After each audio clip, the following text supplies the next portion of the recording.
Chapter 1629. Zhao Ping staggered back. With every step she took, she felt the wound on her buttocks tug painfully. This was even more unbearable than when Xiao He had bitten her. The most painful part was that the original wound had not healed yet. Now the wound was getting worse. Now not only was it painful, but there was also a heart-wrenching itch in the midst of the pain. Zhao Ping felt really uncomfortable. Mother, mother, Zhao Ping yelled for Liang Jinxiao the moment she returned to old Zhao's courtyard.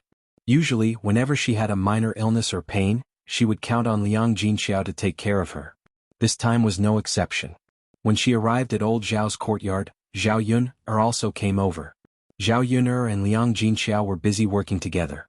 The two of them were chattering away, but she did not know what they were talking about. When she got closer, she heard that Zhao Yun was going to organize a banquet tomorrow and was discussing with Liang Jinxiao about tomorrow's matters. The two of them were talking and laughing, not paying attention to her at all. Zhao Ping looked at Liang Jinxiao in dissatisfaction. She had called out so many times, but Liang Jinxiao did not respond to her at all. Instead, he was talking and laughing with Zhao Yun. Zhao Ping leaned over and complained to Liang Jinxiao, "Mother, I called out to you, why did you ignore me?" Liang Jinxiao raised his eyebrows and glanced at Zhao Ping. He replied indifferently, "I didn't hear you call out to me just now. Why did you call out to me?" Zhao Ping pouted and said aggrievedly, "Mother, you don't care about me at all. You only know how to talk to Yun. I shouted so loudly, but you didn't even hear me." Liang Jinxiao said unhappily, "Ping, how can you say that? Mother really didn't hear you. I didn't do it on purpose." "Mother?" Zhao Ping felt even more aggrieved. She pointed at her buttocks and said, "Mother, my buttocks are hurt. It hurts so much. I think the wound has split open." Liang Jinxiao frowned for a moment. He was not as concerned about Zhao Ping as before. Instead he asked, "Why did you hurt your buttocks?" Zhao Ping lowered her head and muttered, "Mother, it's all because I wanted to catch that stinky chicken. I was going to climb up the tree to catch it. Who knew that I would fall down the tree halfway and hit my buttocks? Today young mistress pushed me and I fell down. These two falls added together, so my buttocks." Liang Jinxiao looked at Zhao Ping with disappointment. "I said that you deserved it. I told you not to catch it, but you didn't listen. Look at what happened now. You hurt your buttocks too." "Mother, that stinky chicken pooped on my face, so I climbed up the tree to catch it. Otherwise I wouldn't have caught it. It's all that stinky chicken's fault. Mother, you can't just blame me." Liang Jinxiao shook her head helplessly. She did not know how to reprimand her daughter. It was bad enough that she argued with a child just now. Now she was arguing with a chicken. She did not know what she would argue with later. Every time she tried to persuade her, she would stubbornly insist on doing things her own way. When she suffered, she would complain in front of her. What could she do? If she had listened to her, things would not have turned out this way. "Don't talk to me anymore. If you're hurt, you can deal with it yourself. But I'm not a doctor. What can I do?" Liang Jinxiao said coldly and ignored Zhao Ping. "Mother?" Chapter 1630. Mother, why don't you care about me at all? I've already become like this. Mother? After Zhao Ping called out a few times, Liang Jinxiao didn't continue to pay attention to Zhao Ping. Zhao Yun looked at Zhao Ping and then looked at Liang Jinxiao.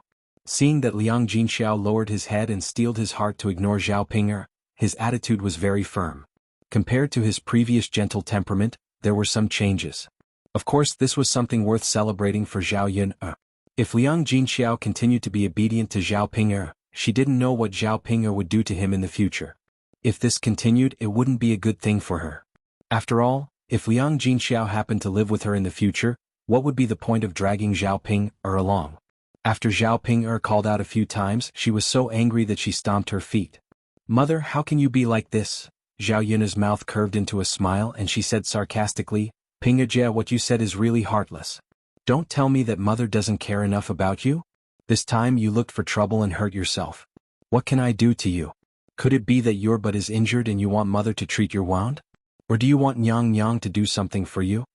Zhao Ping angrily glared at Zhao Yun and then reprimanded Zhao Yun. "Zhao Yun, don't get in the middle and sow discord between me and mother. I'm just speaking the truth. Ping-jie, you're already an adult, but you're still making people worry. Every day you make mother do this and that for you. Which married daughter would rely on her maternal family like this? You're probably the only one. Not only are you ungrateful, but you're also scolding mother. You're bringing others to judge and see if they're only talking about you. You? Zhao Yun, don't talk nonsense. When did I say that mother is bad? You're deliberately saying this to make mother angry and ignore me, right? Zhao Yun only found it laughable. She scratched her ear and a faint smile hung on her lips. When did I talk nonsense? Didn't you just say that mother doesn't care about you at all? Mother and I both heard it. Is there something wrong with our ears?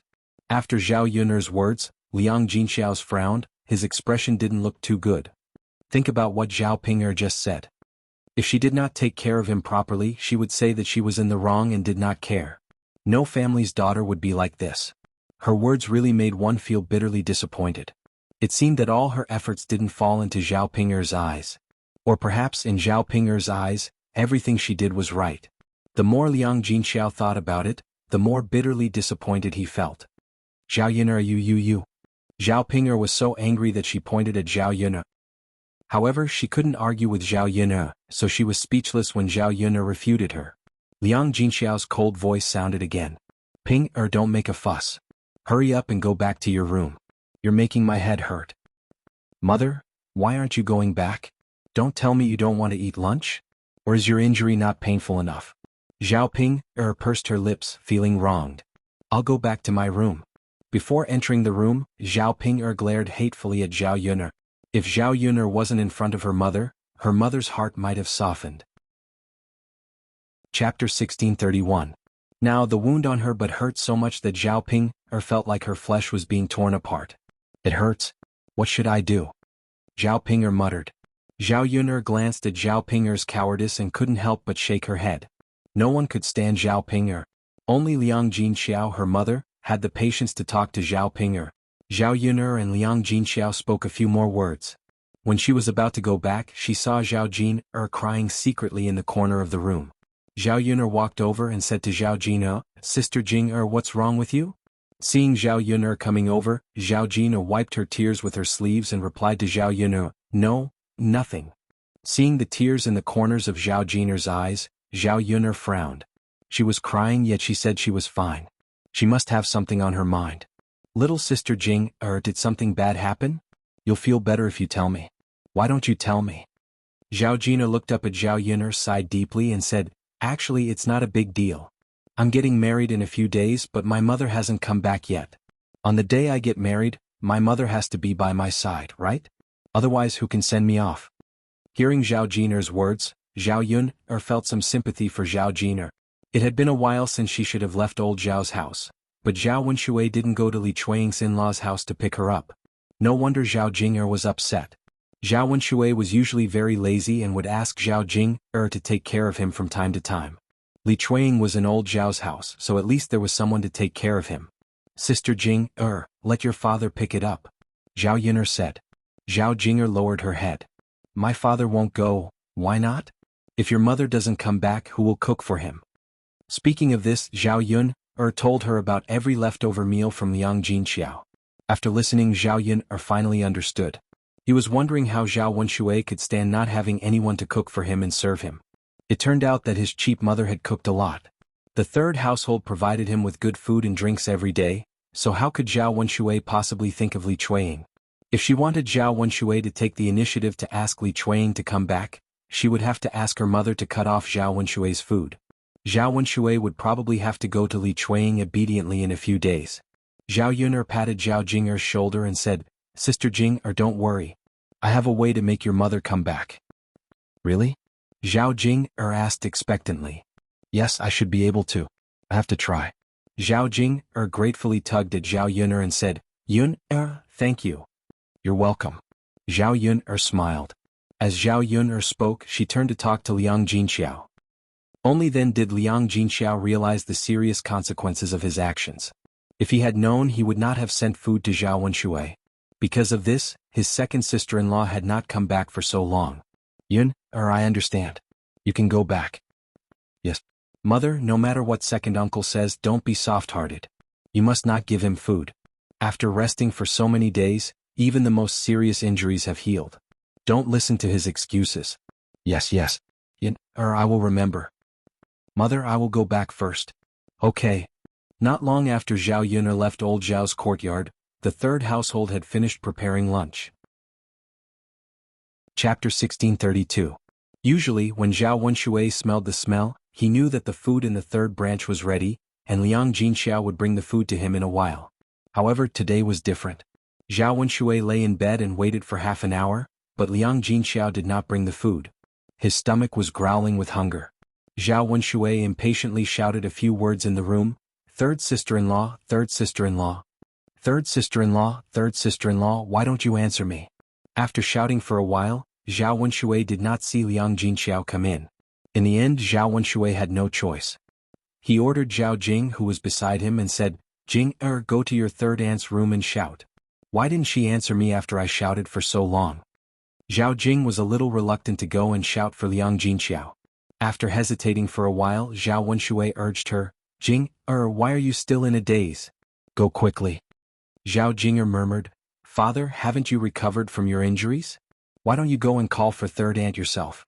Why do you insist on me going? Zhao Wenshui glared at Zhao Jing, why are you so insensible? If I go, won't I be exposed? When your third aunt sees that I've recovered from my injury, will she still send me food? Father, why are you like this? You're already so old, yet you're still lying? Zhao Jing muttered in dissatisfaction. You wicked girl, what are you talking about? I asked you to go, but you didn't go. Now you're counting on me? Zhao Jing curled her lips. Father, I'll go, okay? Zhao Jing was afraid that Zhao Wenshui would nag at her in the room, which would be annoying. Zhao Wenshui stopped talking about Zhao Jing and waved his hand, go quickly. Zhao Jing sighed, went to the third branch's room and called for Liang Jinxiao. After Liang Jinxiao entered the second branch's room, she asked Zhao Wenshui, Second brother, why did you ask me to come here? Zhao Wenshui's face suddenly darkened. Liang Jinxiao did not know why he asked her to come here. It seemed that she had completely forgotten. Zhao Wenshui coughed softly and reminded her, Third sister-in-law, did you forget one thing today? Liang Jinxiao frowned and rolled her eyes. What's the matter? Second brother, just tell me directly, I can't remember. Zhao Wenshui's mood immediately became even more uncomfortable. Did she have to say it? Couldn't Liang Jinxiao think for herself? I say, third sister-in-law, did you forget to bring me lunch today? I waited for a long time but it didn't come. I'm starving. Hurry up and get me something to eat now. Liang Jinxiao smiled awkwardly. Well, second brother, I'm sorry. I just ate at home and there are no leftovers, so I can't bring you any more. Hearing Liang Jinxiao's words, Zhao Wenshui was stunned. With a bitter face he said to Liang Jinxiao, Third sister, why are you like this? Didn't you promise to bring me food every day when I was recuperating? Why did you bring me food every day? Why did you suddenly stop today? Chapter 1633. Liang Jinxiao smiled awkwardly and said, Second brother, I did say that before, but that was when your injuries were not healed. Now that your injuries have healed, you naturally don't need me to give you food. Zhao Wenshui was slightly stunned, and his face turned even uglier. He stuttered back to Liang Jinxiao, Third sister-in-law, what nonsense are you talking about? When did my injuries heal? Liang Jinxiao chuckled and said, Second brother? Your injuries haven't healed yet? But yesterday I clearly saw you go to the toilet very smoothly. There's nothing wrong with you at all. Zhao Wenshui twitched the corner of his mouth and said, That's only on the surface. There are still wounds on my body that haven't healed. You can't see them, but in fact I'm still injured. Second brother, Dr. Sun said that Ping is fine with such serious injuries. Your injuries are much lighter, so how can it be that you haven't healed yet? Besides, I'm moving to Yun'er's new house in 2 days. When I'm not in old Zhao's courtyard, even if your injuries are really fine, I can't bring you food anymore. I can't travel so far to bring you food, right? Third sister-in-law, you're obviously going back on your words. Zhao Wenshui looked dissatisfied and argued with Liang Jinxiao. Liang Jinxiao didn't want to talk more with Zhao Wenshui. Second brother, I've taken care of you for so many days. I've done what I should do, so I can't always serve you. Second brother, I think you should bring second sister-in-law back. With second sister-in-law taking care of you, she'll definitely do better than me. With that, Liang Jinxiao ignored Zhao Wenshui and directly left the second branch's room. Looking at Liang Jinxiao's back as he left, Zhao Wenshui was so angry that he couldn't speak for a while. Zhao Jing watched from the side, thinking that her father wouldn't be able to hold on for a few days before bringing her mother back. Third sister-in-law is too much. If she doesn't give me food, then where can I go to get it? Zhao Wenshui stomped his feet. He was very hungry now, and if he didn't eat, he wouldn't be able to stand it. Father, how is third aunt too much? It's good enough for her to bring you food for so long. Now that your injuries have healed, naturally, you shouldn't rely on third aunt anymore. Zhao Jing couldn't help but speak up. Zhao Wenshui's resentful gaze fell on Zhao Jinger. Why are you siding with an outsider? You only know how to speak for an outsider. Why don't you speak for your father? Zhao Jinger replied with some grievance. Father, I was just telling the truth. I didn't mean to speak up for third aunt. Alright, I'm too lazy to talk to you. Go to your grandma's kitchen and get me something to eat. I'm starving. Zhao Wenshui urged Zhao Jinger. Zhao Jing frowned and looked troubled. Father, I've already had lunch. Grandma didn't have any leftovers. If you want to eat, you have to wait until evening. Zhao Wenshui suddenly broke down. What? You said your grandma also finished eating? Is she okay at all? It's good to have rice balls to fill the stomach. Father, there's really no leftovers. Zhao Jing said. Zhao Wenshui's face was bitter as he muttered, Really, she didn't leave any for me. Then what should I do? When will I be able to eat it at night? What should I do when I'm so hungry? I'm so angry.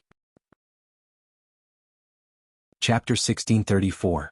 Zhao Wenshui shook his head firmly and said, No, your mother ran away by herself.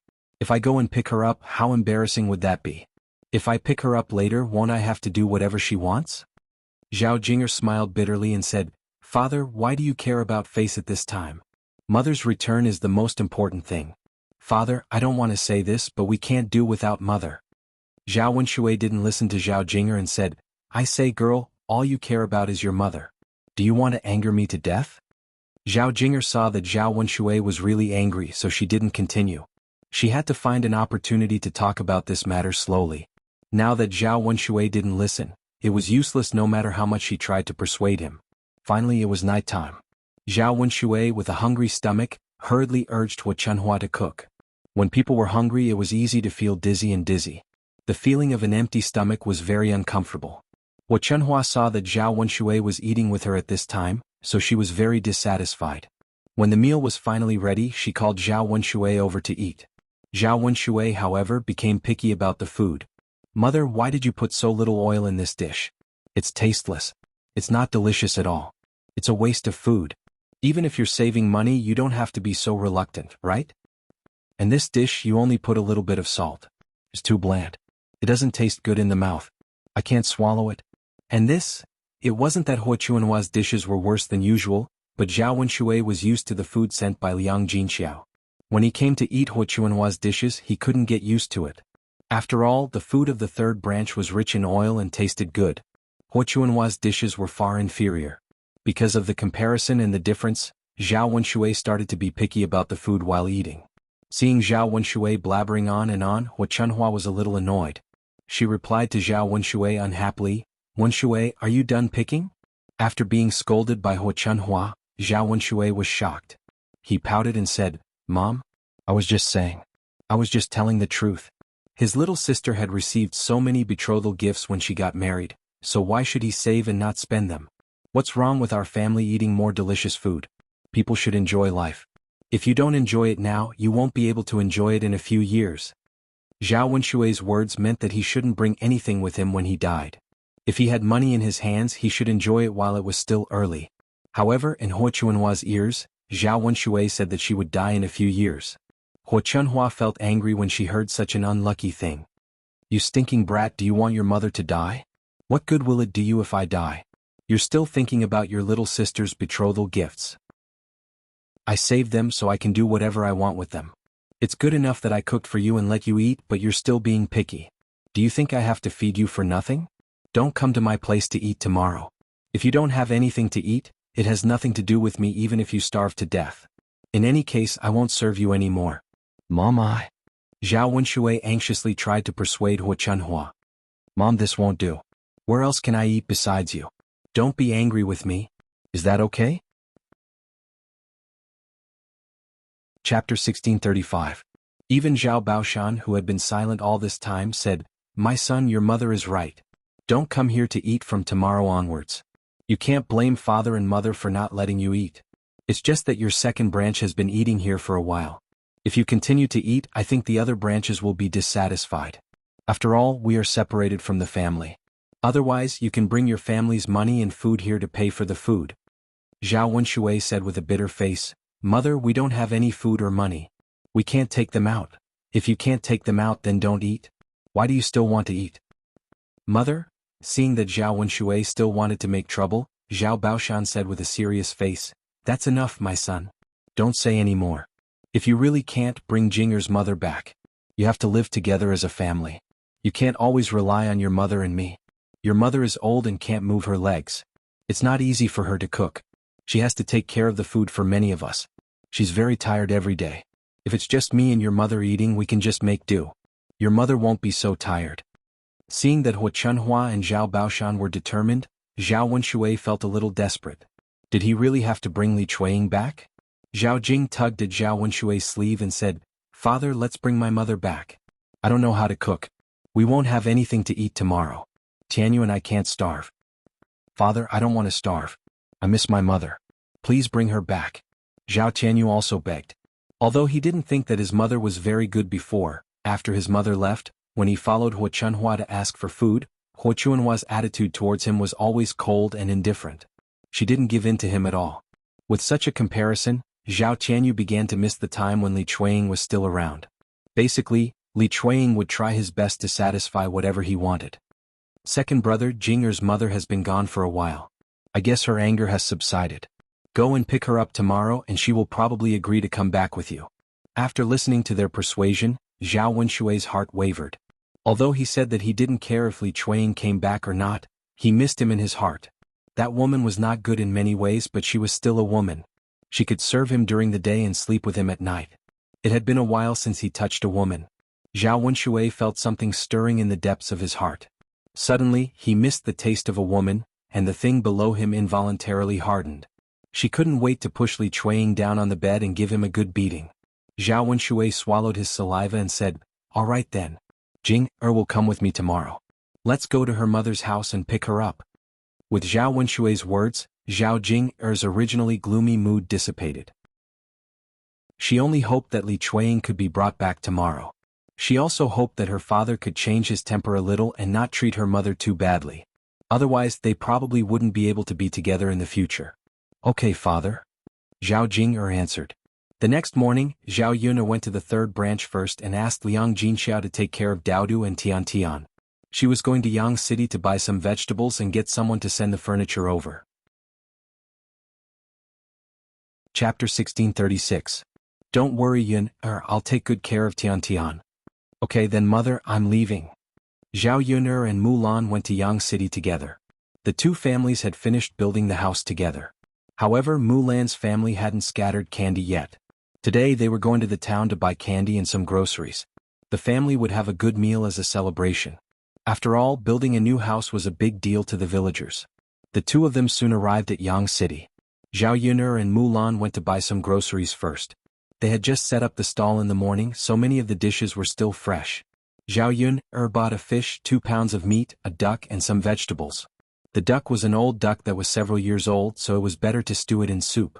Cold duck soup was the most suitable to drink in this season as it could cool down one's body heat. As for the other dishes, as long as there was meat, they were considered sumptuous in this era. Compared to Zhao Yun, Mulan was much more frugal. She only bought 1 pound of meat and a fish. River prawns and fish in ancient times were cheaper. After all, they didn't have much fat and oil, so the people didn't regret eating them. When they arrived at the market, they coincidentally bumped into the weirdo from Mulan's maiden family. Mulan saw her father, Mulan, and her nanny, old lady Mu, from afar. Beside them was a woman in her 30s. She wasn't very old, probably only 10 years older than Mulan. However, she was chubby and had more pockmarks on her face, which made her look a little disgusting. This chubby woman in her 30s walked together with Mu Dade. The two of them seemed very close while old lady Mu walked in front.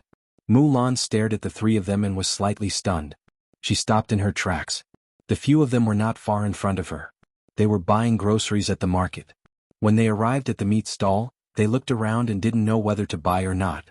Old lady Mu was talking to the butcher, probably discussing the price. Seeing that Mulan had stopped, Zhao Yun asked Mulan, "Sister-in-law Mulan, what's wrong with you?" Mulan looked a little downcast. She pointed at the three people in front of her and said, "Yun, that's my father and grandmother." Zhao Yun looked in the direction that Mulan was pointing at and frowned slightly. "Mu clan?" No wonder Mulan was in a bad mood. The people of the Mu family were very strange. They even wanted to sell Mu Hin. They did not treat their daughter as a human being at all. Fortunately, Mu Hin had gotten rid of the Mu family. Otherwise, who knew what would have happened? The Mu family. Even if it was Mu Lan's maternal family, Mu Lan did not want to have any dealings with them. Zhao Yuner pointed at the chubby woman beside Mu Dade and said, "Sister-in-law Mu Lan, do you think that chubby woman beside your father is your stepmother?" Mu Hin frowned and said, "Yes, she should be. She was so close to her father, so she could only be her stepmother. After all, she was not a relative of the Mu family. Otherwise, Mu Lan would have recognized her." Zhao Yuner chuckled and said, "Sister-in-law Mu Lan, your father's taste is really bad. Although this woman is young, she is fat and ugly. He still wants to sell Mu Hin to earn money to marry her. He must have a hole in his head." Chapter 1637. It was said that parents were selfless and devoted to their children. Even if they suffered, they would not let their children suffer. Mu Lan's father was a weirdo. He was so selfish that he cheated his own daughter. There was probably not a single family like him in a radius of dozens of miles. The corners of Mulan's mouth twitched and there was a hint of bitterness in her smile as she said, "Sigh, there's no other way. My father wants a woman to serve him by his side, and my grandmother wants to give my father a son. Naturally, she has to arrange for another woman to marry back. It's fine. Let him marry her. That's his business. You and Sister Mu Hin just have to lead a good life. You don't have to care about the Mu family in the future." Mu Lan nodded heavily and replied, "Yes, I know. They'll lead their own lives. Mu Hin and we will lead ours. We won't have anything to do with them in the future." "That's right. When your lives get better, they'll regret it." You're right." As the two of them were talking, Old Lady Mu looked in Mu Lan's direction.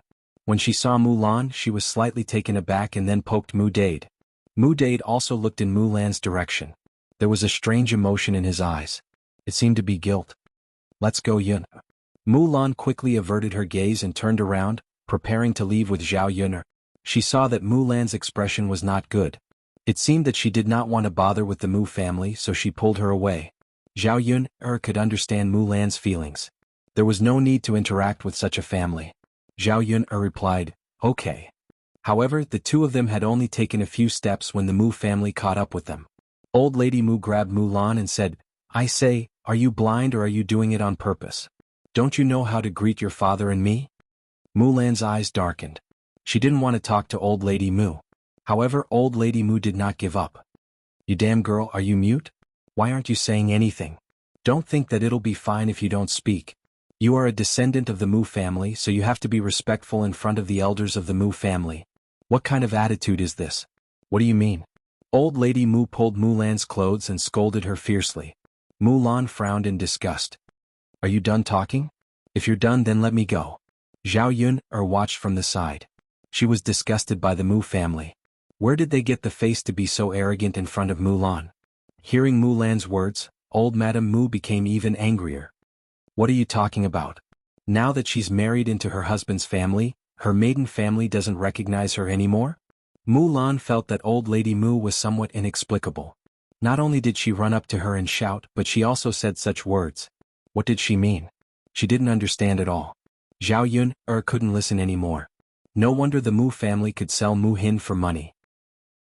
With this quality, what couldn't they do? "Grandma, what do you want me to say?" "What's there to say?" Mu Lan sighed helplessly and asked Old Lady Mu faintly.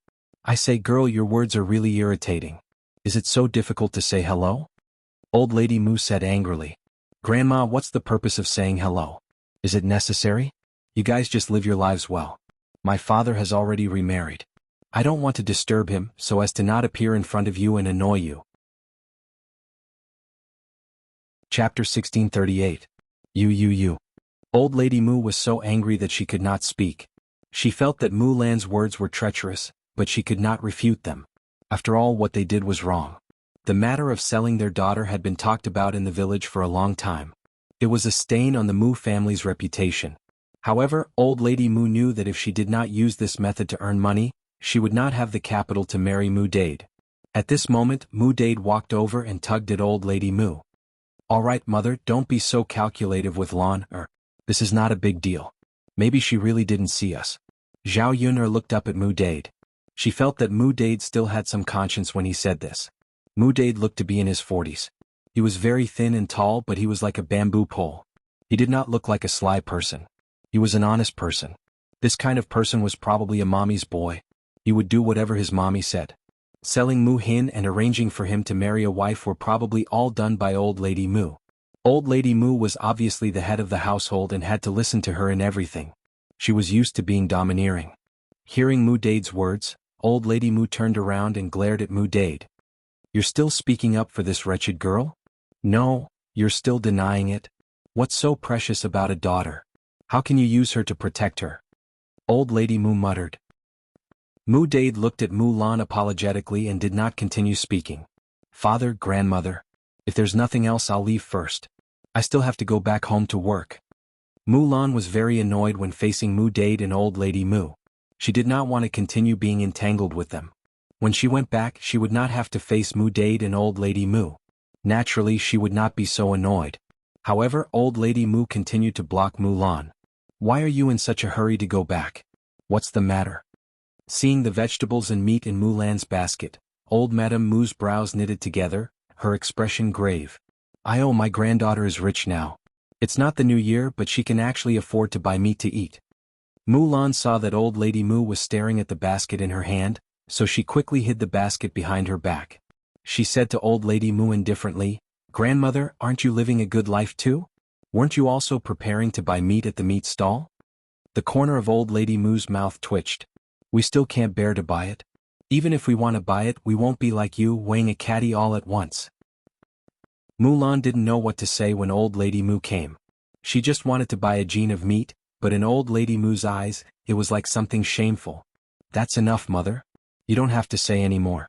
I think Lan is just going to buy a meal of meat to eat for the children at home to nourish their bodies. What's there to say?" Mu Della pulled Old Madame Mu and persuaded her. Old Lady Mu snorted softly. I know. But Dade, I think your eldest daughter is living a good life now and has money in her hands. That's why she can come and buy meat. Back then she also took out the 5 taels of silver at once. Since she's living a good life, I don't see her buying anything to be filial to you. You raised her in vain."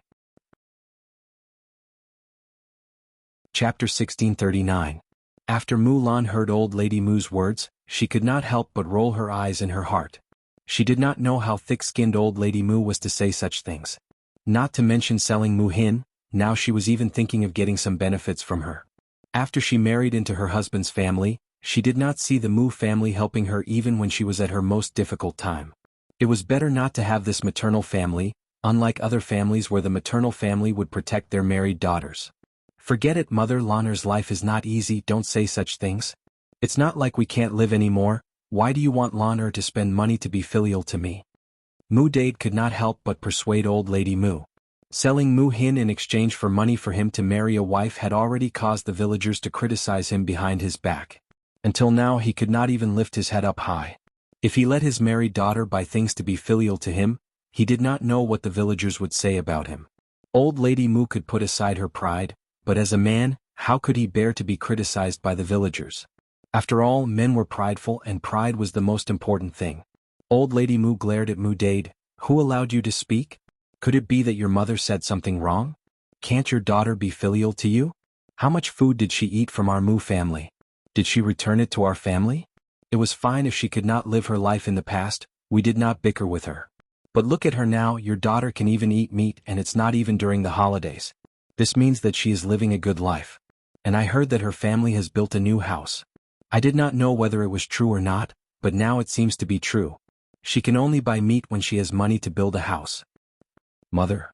Seeing Old Lady Mu's strong attitude, Mu Dade could not speak. He could not help but sigh in his heart, and did not dare to look Mu Lan in the eye. His mother could say whatever she wanted. In any case, he wasn't going to get involved in this. Zhao Yun'er watched the scene quietly. Although Mu Dade had some conscience, he was a coward and did not dare to refute Old Lady Mu's words.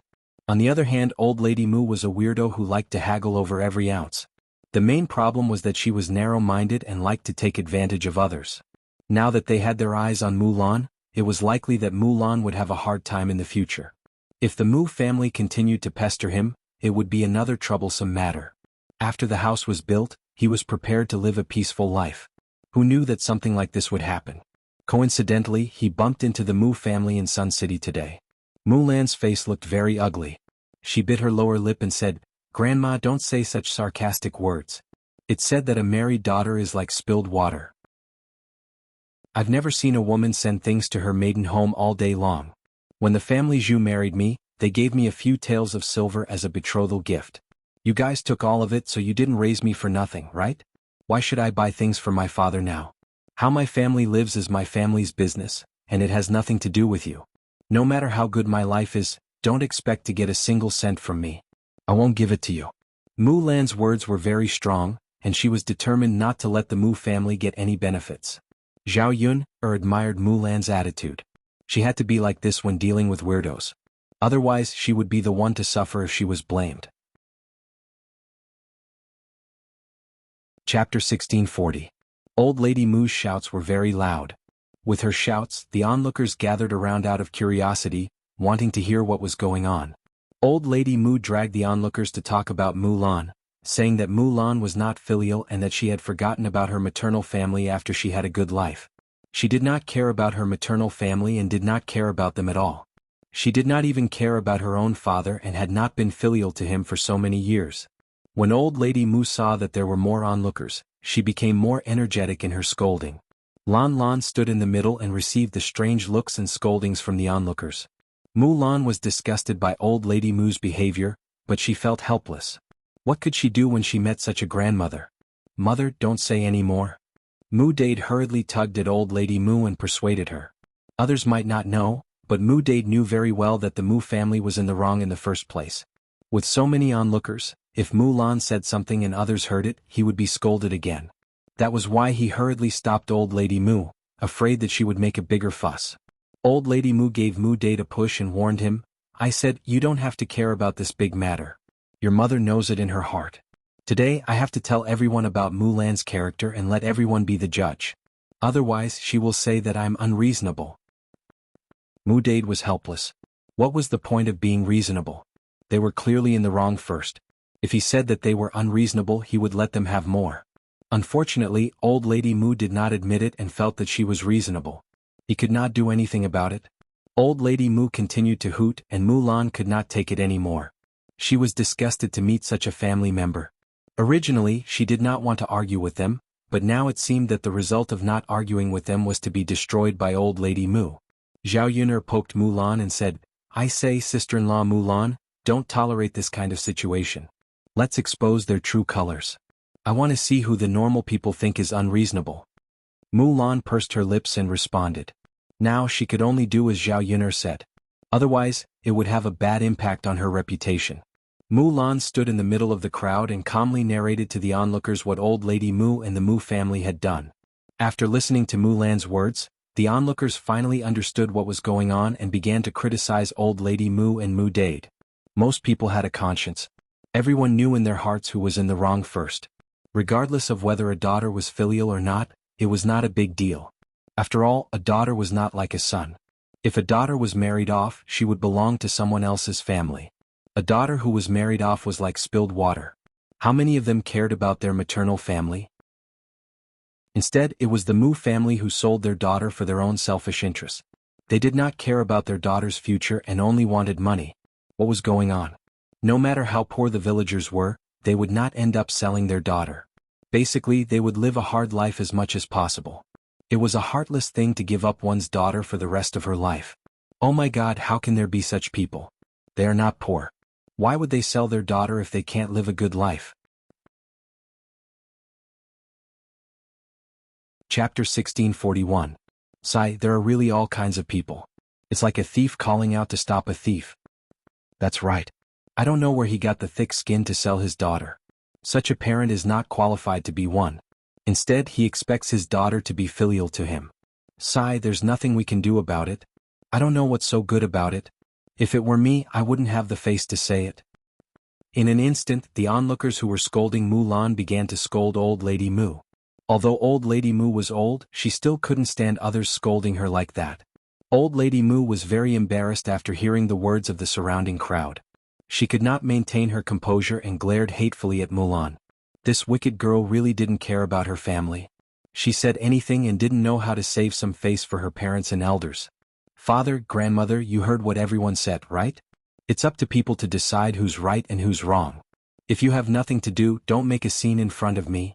Otherwise, I won't be polite. Old Lady Mu frowned and said angrily, not polite? How do you want to be rude?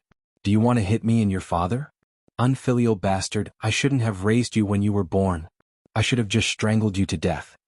Old Lady Mu was so angry that she could do anything and say anything in the future. Even if the onlookers scolded her, she still didn't think it was her fault. She thought it was Mulan's fault. Hearing Old Lady Mu's cruel words, the onlookers scolded even more. That's enough, mother. Have you caused enough trouble? Let's go back. There are so many people watching. If the news spreads to the village, we'll be laughed at. Mudade couldn't stand it anymore. Old Lady Mu didn't care about what the onlookers said and didn't care about her face, but he couldn't. No matter what, a man couldn't stand being poked at behind his back. It wasn't the time to make a scene. Why don't you care about what you should care about and meddle in what you shouldn't care about? Old Lady Mu scolded. Mother, what's the point of you making a ruckus like this? Do we still need to buy our things? Do we still need to go back? Otherwise, when it's time, the ox cart back to the village will leave. It won't wait for us. After hearing Mudade's words, Old Lady Mu realized that it was getting late. If they continued to wait, they might not make it back in time. Although he was a little unwilling, he couldn't delay the important matter. There were so many roads back to the village. He couldn't possibly walk back or his legs would break. She didn't mind it, but his new wife couldn't. This woman was very fat. After walking a few steps, she would be tired and out of breath. She definitely couldn't walk that far. She didn't know what to do if she suddenly refused to leave halfway. She was an old woman and Mudade was so thin. He wouldn't have the strength to carry her back, right? So they had to catch up with the ox cart. As for Mulan, the onlookers were speaking up for Mulan. There was no point in dragging it out. It would be best if she went back and found time to go to Mulan's house to make a scene. At the same time, she could see if Mulan had built a new house and what the new house looked like. If she made a scene at Mulan's house, she would be able to get some benefits, right? Chapter 1642. Alright, I got it. I'll settle this account with this wretched girl later. Old Lady Mu muttered, showing a trace of impatience. Seeing that Old Lady Mu had finally relented, Mudade heaved a heavy sigh of relief. If they really made a fuss, he didn't know how to deal with it. If he could save trouble now, he would. He estimated that Old Lady Mu would listen to his homework when he went back, and then she wouldn't make a fuss anymore. Seeing that Old Lady Mu wasn't stopping her, Mulan pulled Zhao Yun'er and left. She felt disgusted if she stayed for another second. She really didn't want to talk to the Mu family, and she didn't want to have anything to do with them. She could only blame her bad luck for running into the Mu family today. After leaving the market, Zhao Yun'er and Mulan went to the custom-made furniture shop. In the carpentry shop, the custom-made furniture for the two families had already been made, and they were waiting for Zhao Yun'er and Mulan to come and pick them up. They were all placed in the backyard of the carpentry shop. Zhao Yun'er paid the rest of the money and went back with Mulan. Zhao Yun'er didn't have to bring the furniture back herself. She just had to tell the shop owner, and the shop owner would send someone to deliver it on an ox cart. What was Zhao Yun'er's kung fu? Zhao Yun'er and Mulan left the address and left. Although they were a little upset to run into the Mu family, when the two talked about the new house, they were very excited and happy. When the two families' houses were built, not only could they move into the new house, they could live more comfortably. Most importantly, after the two families moved into the new house, they could take care of the marriage of Zhao Tianan and Mu Hin. It was best not to delay the marriage of the two children and get it done as soon as possible. This way the two families could become in-laws and their current relationship would be even closer. Zhao Yun'er had already prepared everything, and Mulan had already gone to Yang City in advance to order a few quilts. When Mu Hin got married, they didn't have to worry about this. The rest of the things were taken care of by Zhao Yun'er. The two of them drove the donkey happily back home. Not long after Zhao Yun'er and Mulan left, Old Lady Mu turned to Mudade and nagged, "Dade, do you think Lan'er's family is rich?" Mudade pursed his lips and met Old Lady Mu's curious eyes. "Mother, it can't be?" Old Lady Mu snorted softly, "I think he's probably struck it rich. Not only was she able to buy meat to eat, but look, the clothes that Lan'er was wearing were also in good condition. One look and you can tell that they are newly made and the fabric is not bad. If it were in the past, where would she have the money to buy these? So I think Lan'er's family must be rich." Mudade pursed his lips and said, Mother, whether Lan'er's family is rich or not is her business. Are we still waiting for something?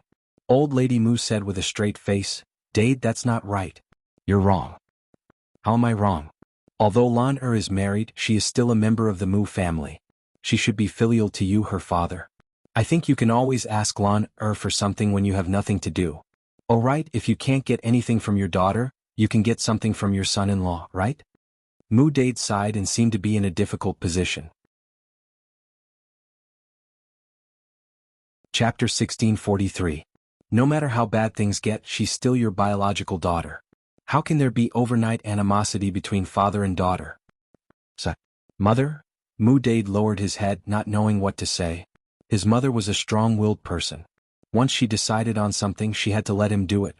If he did not do it, his mother would be angry and find fault with him. That would be very difficult. At this moment, Mu Dade's newly married wife, Luo Tsueyu, swayed her plump body and ran over to Old Lady Mu and Mu Dade. Hearing the conversation between Mu Dade and Old Lady Mu, Luo Tsueyu asked curiously, Mother, is that Dade's daughter? Old Lady Mu snorted, Of course. She's so pretty and looks good in clothes. Luo Tsueyu was envious. She thought that the material of Mulan's clothes must have cost some money. Women were vain. Luo Tsueyu also hoped that she could be as rich as Mulan and buy a set of clothes made of that kind of material. She would definitely look prettier when she wore it. That's why I said that girl has struck it rich. Old Lady Mu muttered. Luo Tsueyu's eyes turned. She tugged at Mu Dade's sleeve and said to him, Husband, I think Mother is right. After all, she's your daughter. You gave birth to her and raised her. That's a great favor. The person who sold her was Mu Hin, not her. If you say that she doesn't want others to be filial, then Mu Hin is unfilial. But you didn't do anything to her. Why shouldn't she be filial to you? With Luo Tsueyu's reminder, Old Lady Mu immediately thought it through. Yes, Tsueyu, you're smart and quick-witted. No matter what you did previously, that was to Mu Hin. You didn't do anything to her. How can she be unfilial? Luo Tsueyu continued, No matter what, if we get some money back, our family's life will be better. Mother, I'm pregnant with Dade's child. The fortune teller also said that this child will definitely be a son. So I have to eat well during this period of time to nourish my body. Then I'll give birth to a grandson for our Mu family. You can also leave an heir for Dade. Mu Dade's eyes moved slightly and landed on Luo Tsueyu. He glanced at Luo Tsueyu's stomach. Thinking that it was his son, Mu Dade felt that he should treat Luo Tsueyu well. He should try his best to satisfy whatever Luo Tsueyu wanted to eat.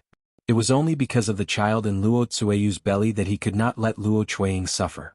He had been looking forward to having a son for decades. The people in the village liked to laugh at him for not having a son. This was one of the reasons why he could not raise his head. As long as he had a son, others wouldn't laugh at him like that in the future. This was also the reason why he still married Luo Tsueyu at this age. At the end of the day, he could not afford to be without an heir. He could not afford to not have a son. Fortunately, Luo Tsueyu's stomach was not disappointing. Not long after they married, she was pregnant. The fortune teller also said that she was pregnant with a boy. Luo Dade cried tears of joy when he heard the news.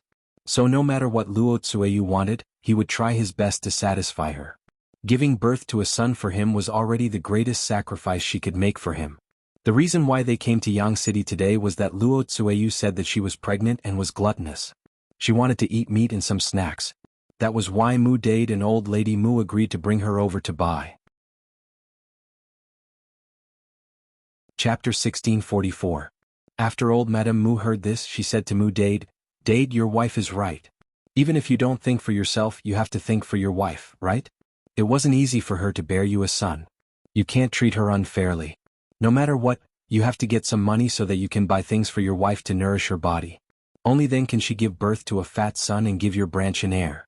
When you're old, you'll at least have a son to send you off, right? Look at your two good daughters. They're treating you like this now. When you're 100 years old, do you still expect them to send you off? Mu Dade frowned. He understood what old Madame Mu said, but as a man he was too embarrassed to put down his pride. Luo Tsueyu saw that Mu Dade was conflicted and said sarcastically, All right, mother, don't say any more. Husband is just worried about his two daughters and can't bear to ask for money. If he doesn't want it, then don't. Anyway, I'll suffer a little and eat less. I'm just afraid that my body won't recover well. When my son is born, I don't know if he can survive without milk. When Luo Tsueyu said this, Mu Dade's brows immediately knitted together. Comparing his face, his wife, and the son in his wife's belly, his wife and son were more important. Otherwise, why did he spend so much effort to sell his daughters? Wasn't it just to give birth to a son while he was still fertile? Alright. I'll try asking for it later. It'll be best if I can get it. If I can't, then forget it. Luo Tsueyu's face lit up. She smiled and said to Mu Dade, "Dade, you're still the one who cares about me and the child the most." Mu Dade smiled embarrassedly. Looking at Luo Tsueyu's face, which was piled up because of her smile, he felt uncomfortable. If it wasn't for the fact that he didn't have much money and was too old to marry a good wife, he would never be willing to be with such a woman like Luo Tsueyu. Compared to Mu Lan and Mu Hin's mother, this Luo Tsueyu's appearance and figure were much worse. No man would be interested in her. But he had no choice. In order to give birth to a son, Luo Tsueyu could give birth to a son for him. Why would he think so much about other things? That's more like it. Seeing that Mu Dade had relented and was willing to go over, old lady Mu was very satisfied. As long as he was willing to go over, it would be a success. She continued to persuade him, and Mu Dade would naturally understand. "Mother, are we still going to buy meat now?" Luo Tsueyu looked at old lady Mu and asked. If he didn't buy it now, the fresh meat at the meat stall would be gone. Old lady Mu nodded her head heavily and replied, Buy. Of course I'll buy. I promised you that I would come and buy, so I have to weigh some back. Luo Tsueyu answered happily, "Okay mother, let's go." Yes. When they arrived at the meat stall, old lady Mu continued to bargain with the owner of the meat stall. At this time, most of the people have gone back. I don't think we can sell much meat. If you have too much meat left, it's easy for it to go bad in this season. If you sell it tomorrow, it won't be worth much. Why don't you sell it to me at a lower price? Chapter 1645. Old lady Mu rolled her eyes and thought for a while. A copper coin discount seemed a bit too little. The boss said with a straight face, "I say Granny, if you don't want to buy it, then leave quickly. 1 copper coin is already the biggest concession I can make. I'm just a small business and I can't make much money. If I give you too much of a discount, how am I going to make money?" Old lady Mu hurriedly responded, Okay. You said a copper coin discount. Okay. The shopkeeper responded. Then give me half a gene. Half a gene is 6 copper coins and a half. Forget about the half, I'll give you 6 copper coins. Old lady Mu said, her eyes shining. Hearing old lady Mu's words, the butcher's mouth twitched and he glared at old lady Mu fiercely. How could this old woman be so cheap? He said that a caddy of meat would be cheaper by 1 copper coin. She still wanted to weigh half a caddy of meat, and even cheaper by half a copper coin. How could there be such a person? How could there be such logic? Seeing that old lady Mu was not sincere in buying the meat and had been bargaining for a long time, the butcher waved his hand at old lady Mu and said, Go. If you don't want to buy it, then don't buy it. I'll give you a copper coin discount for a gene of meat, but half a gene of meat is not a copper coin discount. If you want to buy it, then buy it. If you don't want to buy it, then forget it. Old lady Mu's face darkened and looked a little embarrassed. Luo Tsueyu was anxious. If this went on, how could she buy meat for her to eat?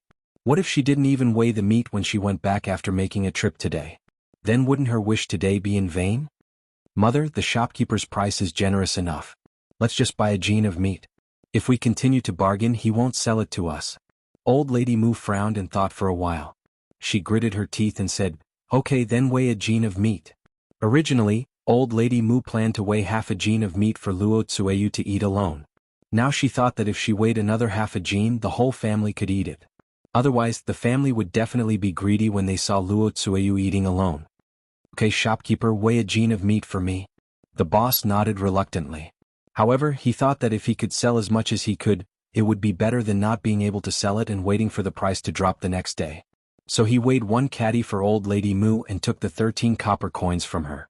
At the same time, something unusual was happening in old Zhao's house. Liang Jinxiao took Tian and Daodu to Zhao Yun'er's new house to play. Zhao Ping'er also followed. The reason why Zhao Ping'er didn't go back to her in-laws' house early in the morning was because she hadn't eaten the rooster. She still couldn't let it go. Secondly, she thought that Zhao Yun'er would definitely have a lot of delicious food at the Chicken Gate banquet today. Even if she wanted to go back to her in-laws' house, she would have to wait for the banquet at noon before going back. Wouldn't it be a waste to have an extra meal? Zhao Ping'er said that she would leave after eating the banquet. Liang Jinxiao thought that Zhao Ping'er wouldn't be bothered about eating the rooster, so he agreed. If Zhao Ping'er still didn't leave after eating, it wouldn't be too late for him to chase her away. There were still many people who came to Zhao Yun'er's new house to play. Some of them couldn't help but want to experience the feeling of living in a big house. They were waiting for Zhao Yun'er's family to move in, so they would feel embarrassed to come over and join in the fun. After all, the owner was here, so they couldn't disturb her. Chapter 1646. However, the moment of danger arrived. Suddenly she heard the villagers' screams. "Oh, save me! Save me! The tiger is coming down from the mountain. It's really a tiger. Oh my god, why is there a tiger in broad daylight? And it's a big white tiger. This tiger is so big, isn't it mighty? What should we do? Run, run. If we don't run, we'll lose our lives. It's coming, it's coming. What should we do? Do you think we can escape?" In an instant, the villagers who came to Zhao Yun'er's new house to join in the fun began to panic. Their screams echoed throughout the courtyard. Liang Jinxiao was shocked when she heard that a tiger was coming. However, when she came to her senses, she saw that it was indeed as the villagers said. A big white tiger was gradually approaching their courtyard. This tiger was bigger than the one that Zhao Yun'er brought back from the mountain last time. The villagers all knew that tigers were mighty. Basically, if they encountered a tiger, they would lose their lives. Now that the tiger was coming, they were in great danger. If they did not escape in time, they might become ghosts under the tiger's jaws. Their bodies would be torn apart and then eaten by the tiger. Roar. The tiger's loud roar was deafening. The roar was so loud that it covered people's hearts with a layer of meaning. Daodu was so scared that he cried and hid behind Liang Jinxiao. Liang Jinxiao quickly patted Daodu's back and comforted Daodu. "Daodu, don't be afraid. Grandma is here. Grandma will protect Daodu." Although she said that, Liang Jinxiao was also scared out of her wits. Her voice trembled a little. Encountering such a big tiger, she was just a woman with nothing in her hands. How could she protect Daodu and herself? The only thing she was worried about now was that the tiger would attack Daodu and Tian. If something really happened to her, it would be fine. The most important thing was the two children. She could not let anything happen to the two children. Liang Jinxiao carried Tian and protected Daodu at the same time. Her brows were tightly knitted together. Faced with the situation in front of her, she really didn't know what to do. What she didn't understand was how a tiger came out of nowhere and ran into her courtyard. Could it be that her family was too unlucky? Why didn't other people encounter it? As the white tiger approached, Liang Jinxiao could not help but step back. He didn't dare to run away now. If he alarmed the tiger and it pounced on him, he would die even faster. Liang Jinxiao's heart grew colder as he watched Tiger's footsteps step by step. What should I do now? Who could save her? Who could save the two children? White Tiger glanced at the people in the courtyard. There were a few villagers, Liang Jinxiao and Zhao Ping'er. All of them were trembling in fear as they stared at White Tiger in horror. Some of the more timid villagers directly fell to the ground and wet their pants. Their legs couldn't help but tremble. In the face of a ferocious animal, these people were too weak and didn't have the slightest ability to resist. "Boo-hoo! I don't want to die." Zhao Ping'er couldn't help but cry. She was very regretful now. If she had known that this would happen, she wouldn't have stayed for Zhao Yun'er's wedding banquet because she was greedy. If she had returned to her in-laws' house earlier, she wouldn't have come here to join in the fun, and she wouldn't have encountered this situation. What was the point of eating something delicious when she was risking her life? Chapter 1647.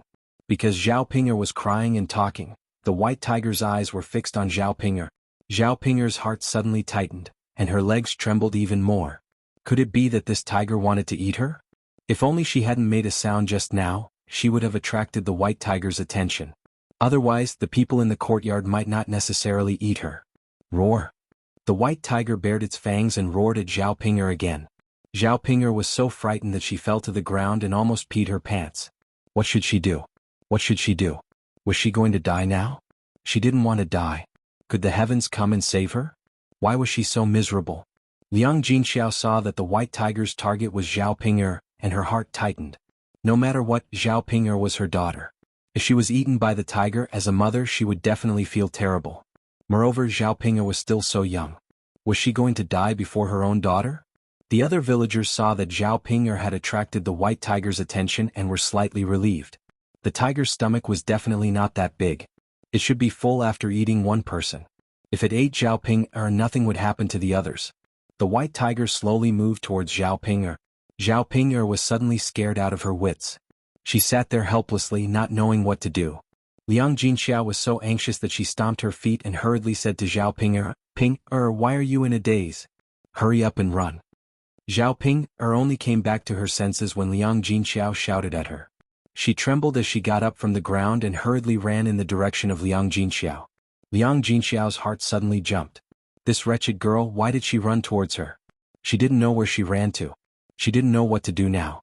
What if Zhao Ping ran to her and got her into trouble? It was a small matter if she was alone, but there were 2 children. It was inconvenient to run with 2 children. Wouldn't it put the 2 children in danger? The white tiger's gaze was still following Zhao Ping. When Zhao Ping rushed to Liang Jinxiao, it also rushed towards Liang Jinxiao. Liang Jinxiao suddenly panicked. This white tiger was very dangerous. What should she do now? Mother, I'm scared. As Zhao Ping said, she hid behind Liang Jinxiao and pushed Liang Jinxiao forward. So Liang Jinxiao suddenly bumped into the white tiger. Liang Jinxiao looked at the white tiger, which was close at hand, and her face turned pale with fright. What made her the most unhappy was that Zhao Ping actually pushed her out. At such a dangerous moment, Zhao Ping was too selfish. She only cared about herself and never thought of others. Even her mother was not worth mentioning in Zhao Ping's eyes. In the face of danger, she chose herself and didn't care about her anger. Liang Jinxiao thought that she had been so good to Zhao Ping before, but Zhao Ping treated her like this. She suddenly regretted it. If she had known that Zhao Ping was so heartless, she would have broken up with Zhao Ping as soon as possible and never continued to contact Zhao Ping. Unfortunately, it was too late to regret now. Now she might become the white tiger's food. Chapter 1648. However, the white tiger did not immediately pounce on Liang Jinxiao. Instead, it paused in front of Liang Jinxiao for a few seconds and stared at Tian Tian, who was in Liang Jinxiao's arms. Liang Jinxiao thought that the white tiger was after Tian Tian. Her heart suddenly tightened, and she held Tian Tian tightly in her arms. Even if she died, she did not want anything to happen to Tian Tian. The white tiger must not stare at Tian Tian. Such a small child, so tender and cute, had not even grown up yet. It would be a pity if she was eaten by the white tiger. Liang Jinxiao's forehead could not stop sweating, but she did not dare to act rashly. She was afraid that if she moved, the white tiger might come forward and hurt her or Tian Tian. The white tiger circled Liang Jinxiao a few times, but it did not intend to eat Liang Jinxiao. Liang Jinxiao did not know the white tiger's intentions. She only felt that it was very scary. What should she do if this went on? She could not continue to stand like this and let the white tiger circle around her, right?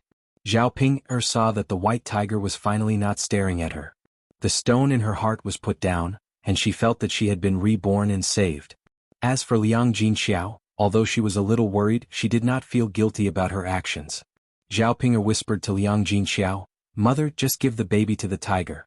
Let it eat her and you'll be fine." Liang Jinxiao looked at Zhao Ping in disappointment. She did not know how Zhao Ping had the nerve to say such a thing. How did she give birth to a bastard like Zhao Ping as a daughter? Now that she finally saw Zhao Ping's true colors, she should not pay attention to such a bastard, let alone feel sorry for her.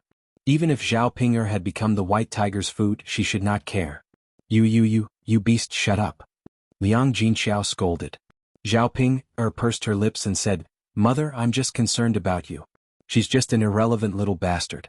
Why do you care if she lives or dies? Keeping your own life is the most important thing." Liang Jinxiao almost fainted from anger at Zhao Ping. She actually had the nerve to say such things. He said it was for her own good. If he really cared about her, he shouldn't have pushed her out just now. Since she had done such a thing, it meant that she didn't care about her mother at all. You don't have to be so hypocritical. Liang Jinxiao suppressed the anger in her heart and replied. If she was lucky enough to survive this time, she would never acknowledge this daughter of hers in the future. Her life or death had nothing to do with her. Roar. The white tiger roared again as if it was angry. Liang Jinxiao closed her eyes in despair. She reckoned that she and Tian Tian would be eaten by the white tiger together. To Liang Jinxiao's surprise, Tian Tian was suddenly taken away from her hand. Liang Jinxiao opened her eyes abruptly and saw the white tiger holding Tian Tian in its mouth. Liang Jinxiao immediately reached out to snatch Tian Tian back. However, to Liang Jinxiao's disappointment, the white tiger turned around and ran away with Tian Tian in its mouth. Tian Tian! Liang Jinxiao exclaimed in shock. This tiger was really going to attack Tian Tian. What should she do now? If Tian Tian was taken away by the tiger, it meant that she was going to be eaten by the tiger. Tian Tian had met with mishap in her hands, and it was her fault for not protecting her well. If such a tragic outcome really happened, she would feel guilty for the rest of her life and would feel that she owed this child. Chapter 1649. When the villagers saw the white tiger running away, they knew that they were out of danger. As long as they were not the ones who died, they felt very lucky. Although it took away a child, the child was not theirs. They would not be too concerned about things that did not concern them. Liang Jinxiao was a woman. How could she catch up with the white tiger? She said to the villagers in the courtyard, "Can everyone help? Help me chase after the white tiger. My little niece has been taken away by the white tiger. If we don't catch up, she will definitely be eaten by the white tiger. What should we do?" Liang Jinxiao spoke very anxiously, and her voice sounded like she was about to cry. The villagers did not dare to chase after the white tiger.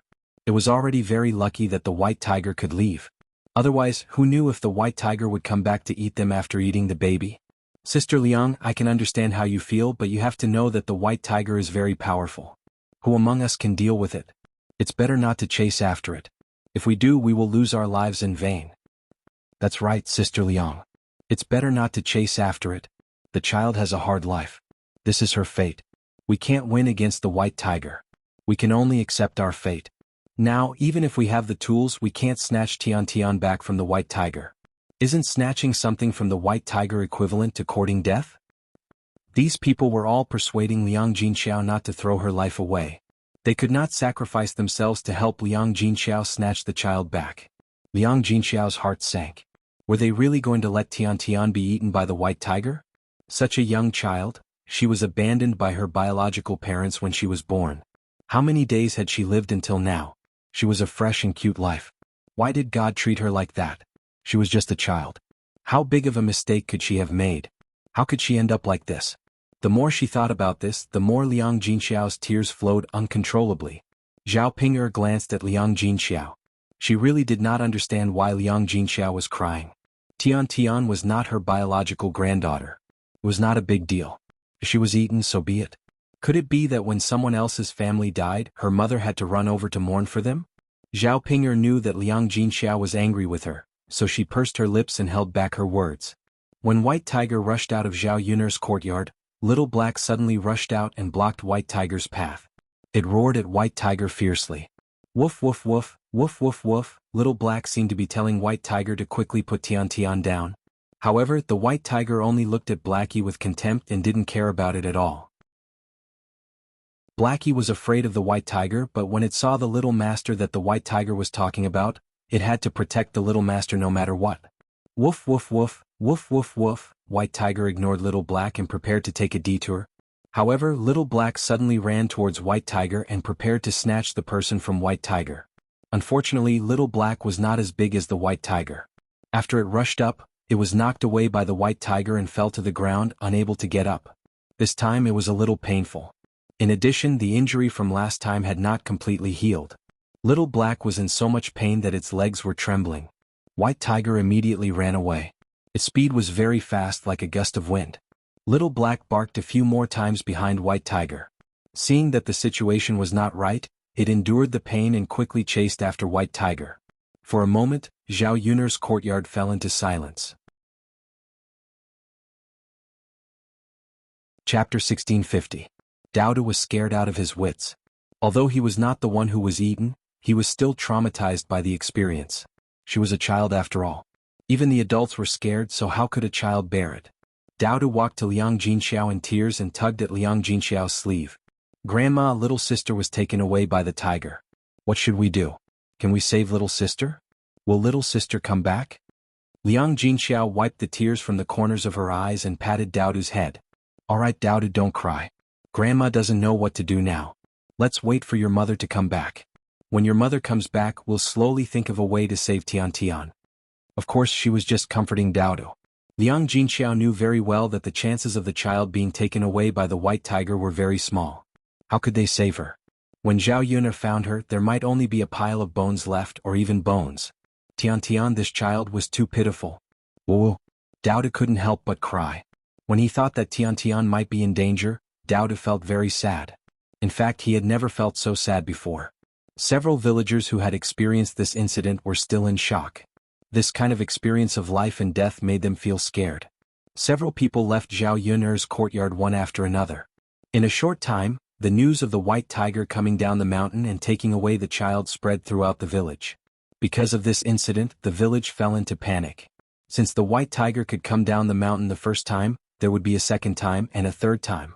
This time it was Tian who was taken away. Who could guarantee that it would not be their child next time? Therefore, all the villagers warned their children to be careful and not to run out to play. Otherwise they might be eaten by the white tiger. The children who liked to play around under the threat and discipline of their parents, all hid in their own houses and did not dare to take half a step out. Liang Jinxiao could not come back to his senses for a long time. He was so anxious that he stamped his feet and hurriedly sent someone to inform Mu Lianfeng. Zhao Ping didn't dare to stay in Shuilan village any longer. She didn't take advantage of Zhao Yun'er's wedding banquet, so she quickly packed her luggage and rushed to her mother-in-law's house. Right now, whatever delicacies were placed in front of her was not as important as her own life. Without life, one would not be able to enjoy any blessings. When Mu Lianfeng heard the news and rushed back to the village, Zhao Yun'er and Mu Lan had just returned from Yang City. The smile on Zhao Yun'er's face suddenly stiffened when she heard that Tian had been taken away by a tiger. She asked in disbelief, "Mother, what did you say? Tian was taken away by the white tiger?" Liang Jinxiao cried and nodded. "Yes, Yun'er, it's all my fault. I'm your mother. I didn't protect Tian well and let her be taken away by the tiger." Zhao Yun'er comforted Liang Jinxiao. "Mother, don't blame yourself.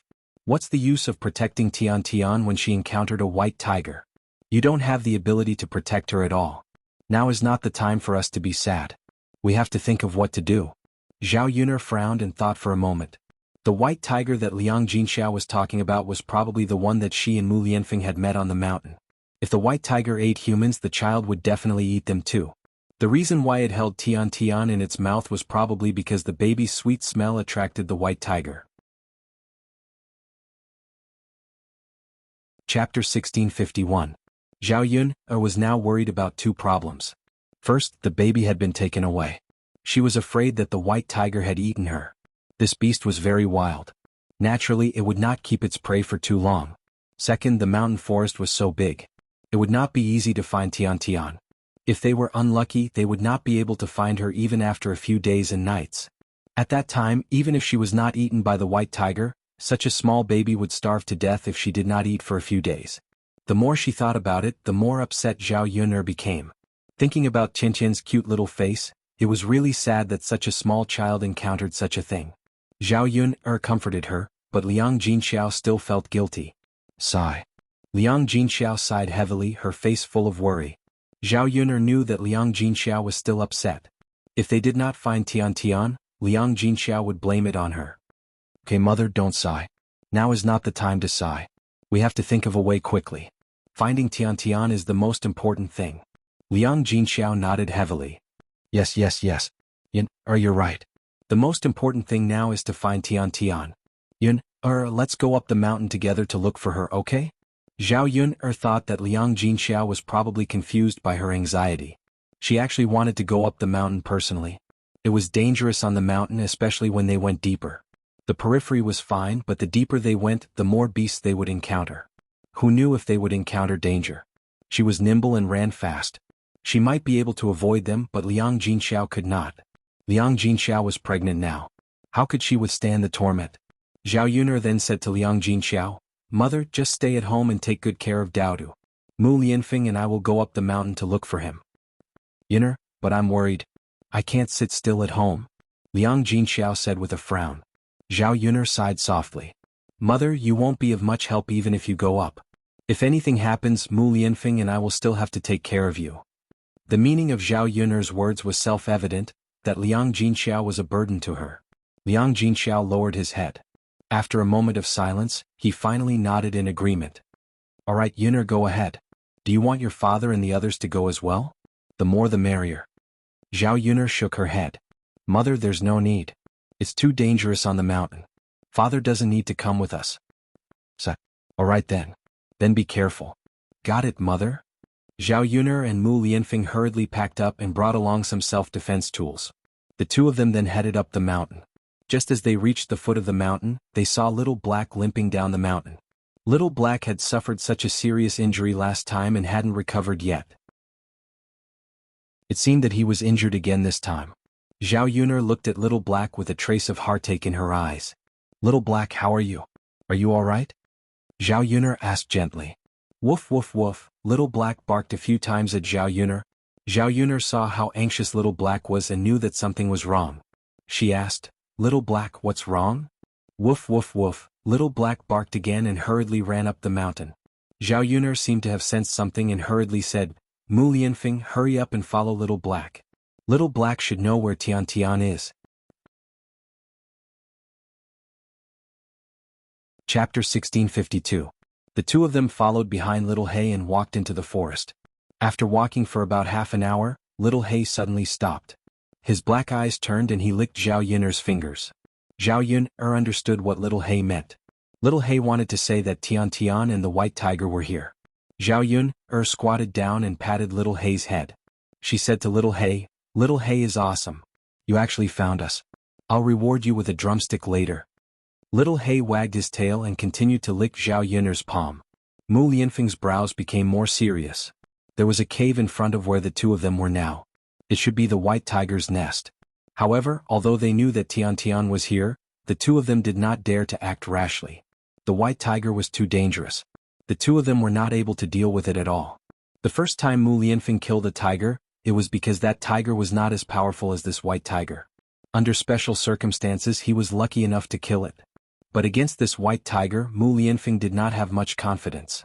Mu Lianfeng had already suffered under the white tiger's claws last time. This time, no matter what, he could not act rashly. Otherwise, not only would he not be able to save Tian Tian, he would also lose his life. Zhao Yuner's brows knitted together. She did not know what to do. Could it be that they had to wait here for an opportunity? Zhao Yuner looked at Mu Lianfeng, wondering if Mu Lianfeng had a way to save Tian Tian. Yuner, let's not act rashly. Right now we are in the tiger's mouth. Who knows if there are other tigers inside? If there is more than one white tiger, then we will be in trouble. Zhao Yuner felt that Mu Lianfeng's words were very reasonable. Who knew how many tigers were in this tiger's nest? If they were unlucky and met a few more, then she and Mu Lianfeng would become the white tiger's prey. Right now they could only use their wits. They could not act rashly and lose 2 lives for nothing. Okay, let's go to the tree and wait first. Zhao Yuner said. Yes, yes. Mu Lianfeng nodded in response. Before going up the tree, Zhao Yuner patted Little Hay's head and said, Little Hay, find a place to hide. Don't come out if there's nothing, okay? Little Hay wagged its tail to show that it understood. Then it turned around and found a bush to hide in. Little Hay couldn't be seen in the bush. Zhao Yuner and Mu Lianfeng went up the tree one after another and waited. Although they were very anxious at this moment, they could only can't wait. After waiting for 2 hours, there was no movement in the tiger's den. Zhao Yuner couldn't sit still. Now. Were they really going to continue waiting like this? Out? Let me think. Mu Lianfeng pondered for a moment and said, Why don't I lure it out? That's too dangerous. Zhao Yuner hurriedly shook her head. She felt that this method was not advisable. If I don't lure it out, I don't know when the white tiger will come out. Even if Tian Tian is not eaten, she will be hungry. Mu Lianfeng thought of Tian Tian, and the worry in his heart was no less than Zhao Yuner. Although Tian Tian was not his biological daughter, after this period of time, Mu Lianfeng had already treated Tian Tian as his own daughter. Zhao Yuner felt that the current situation was difficult to get off. No matter which choice she made, she would be worried. Chapter 1653. Little Hay's barking helped Zhao Yuner and Mu Lianfeng lure the white tiger out. This way Mu Lianfeng and Zhao Yuner had a chance to go into the cave and take a look. After Little Hay barked a few times, they heard a deafening tiger roar coming from the cave entrance. Roar. Just hearing this voice was enough to scare people. Thinking of how powerful the white tiger was, the two of them did not have much strength and could not easily provoke it. After a while they saw a white tiger coming out of the cave entrance. It was the one Zhao Yuner and Mu Lianfeng saw last time. The white tiger came out of the cave entrance and glanced at little Hay. Zhao Yun'er's heart suddenly tightened. Little Hay would not be in any danger, right? After all, little Hay was just a dog. How could it fight against a white tiger? Zhao Yun'er wanted to shout, "Little Hay, run!" But she was afraid that the white tiger would notice if she shouted. Not only did the plan to lure the tiger away from the mountain fail, but it also failed to save Tian and implicated her. Fortunately, little Hay seemed to have heard the words in Zhao Yun'er's heart and quickly ran away. The white tiger chased after little Hay. Although she did not know if the white tiger would catch up with little Hay or if little Hay would be in danger, Zhao Yun'er did not want to care about it. Little Hay was so smart and was not an ordinary dog. It should be able to deal with it cleverly. Now it was better for her and Mu Lianfeng to quickly go into the cave to check out the situation. After little Hay barked, only one white tiger came out of the cave. There should not be other tigers or else they would have come out together. At this time the cry of a baby came from the cave entrance, but it quickly disappeared. Zhao Yun'er's heart skipped a beat. This cry was Tian's. Since Tian cried just now, it meant that Tian was fine. It was already a miracle that she was not eaten by the white tiger. Mu Lianfeng, let's go into the cave quickly. Mu Lianfeng responded loudly. The two of them came down from the tree together and ran in the direction of the cave entrance. The cave was not very big and they walked in after a while. However, what surprised Zhao Yun'er and Mu Lianfeng was that there was a white tiger lying inside. This white tiger was slightly smaller than the previous one, but it was still very strong. The two tigers stayed in the cave, one was a male and the other was a female. The one that chased after little Hay was a male tiger was a female this time. The one in the cave was a female. The most surprising thing was that the white tiger didn't seem to have any intention of hurting Tian. Instead, it let Tian lie on its chest. Tian guessed that she was hungry. She held white tiger's breast with her small hands and sucked on it with a smack sound. The white tiger looked at Tian as if it was looking at its own child. But when Zhao Yun'er and Mu Lianfeng rushed in, the white tiger's eyes suddenly became very tired. When it looked at Mu Lianfeng and Zhao Yun'er, the two of them felt a chill in their hearts. The two of them were stunned. The white tiger could pounce on them at any time. They did not dare to move half a step. The current situation made them even more anxious.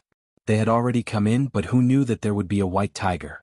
However, the white tiger was not easy to deal with. It was hostile to the two of them. As long as they took a step forward, it could get up at any time and pounce on them. What should we do? Zhao Yun'er asked in a low voice in Mu Lianfeng's ear. Directly snatch it? It seemed impossible. Whether they could deal with this white tiger, Zhao Yun'er knew her own limits. Mu Lianfeng did not answer. He also did not know. Chapter 1654. For example, when the tigress had her own cub, it was like this. Right now, this tigress treated Tian as its own child. Not only did it not eat Tian, but it also had to feed Tian. If they were to snatch Tian away now to the tigress, it would be the same as snatching away its child. It would never allow it. If they were to forcefully snatch Tian away, they would be the ones to get hurt and suffer losses. They were afraid of angering the tigress. Originally, the tigress did not intend to hurt Tian, but in the end, it changed its mind and ate Tian. If that happened, it would be too late to regret it. If Tian was not lying on the tigress' chest and drinking milk, the tigress would probably have gotten up from the ground and attacked them. Seeing that Zhao Yun'er and Mu Lianfeng had not left, the tigress raised its fangs as if threatening Zhao Yun'er and Mu Lianfeng to quickly get out of the cave. If they did not leave, it would not be polite. Zhao Yun'er and Mu Lianfeng looked at each other. At this moment, there was movement outside the cave. It seemed that the tigress was coming back. Yun'er, let's hurry up and leave first. It should be fine tomorrow. We'll find a chance to come again next time. In order to comfort the two of them, Mu Lianfeng pulled Zhao Yun'er's hand, and the two of them hurriedly retreated from the cave. Sure enough, not long after the two of them came out, they saw the tigress return and enter the cave. They did not retreat in time. They were afraid that if they bumped into the white tiger, the situation would be very bad. Yun'er, the plan to lure the tiger away from the mountain can be used once, but it won't work a second time. Although it's a tiger and not a human, it's not too stupid. It's completely useless for us to waste time here now. Then what should we do? Tian, are we not going to save her? Mu Lianfeng sighed and said, I want to save her too, but it's not something that can be done just because I want to. This white tiger has gone back. How can we deal with two tigers? Why don't we go back now and think of a way? Tian won't be in any danger at this time. That tiger should treat Tian Tian as its own child. Zhao Yun'er thought for a while and had no choice but to follow Mu Lianfeng's arrangement. There were only two of them. They were too weak to save Tian Tian. It was better to go back and think of a way. Alright then, let's go back. Yes. The two of them quietly walked around the entrance of the cave and headed down the mountain. Not long after, they bumped into Little Black. Just now, after Little Black lured the white tiger away, it hurriedly hid so it was not caught by the white tiger. If it wasn't for the fact that there was another tigress in the cave, Tian Tian would have already been rescued. However, because Little Hay had been running too vigorously and his previous wound had not healed, his leg was injured and his wound was torn a little. Seeing Little Hay like this, Zhao Yun'er felt very distressed. She quickly carried Little Hay up and didn't let Little Hay continue to walk. When he returned, he still had to treat Little Black's wounds and bandage it with herbs. He didn't want Little Black to jump around for the next few days.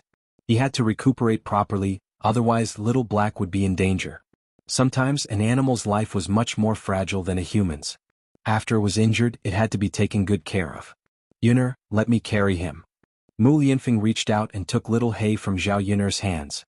Now that Little Hay had grown up a little, it weighed more than 10 to 20 caddies. It was indeed very heavy in her hands. After Mu Lianfeng took it, Zhao Yun'er's hands suddenly became lighter.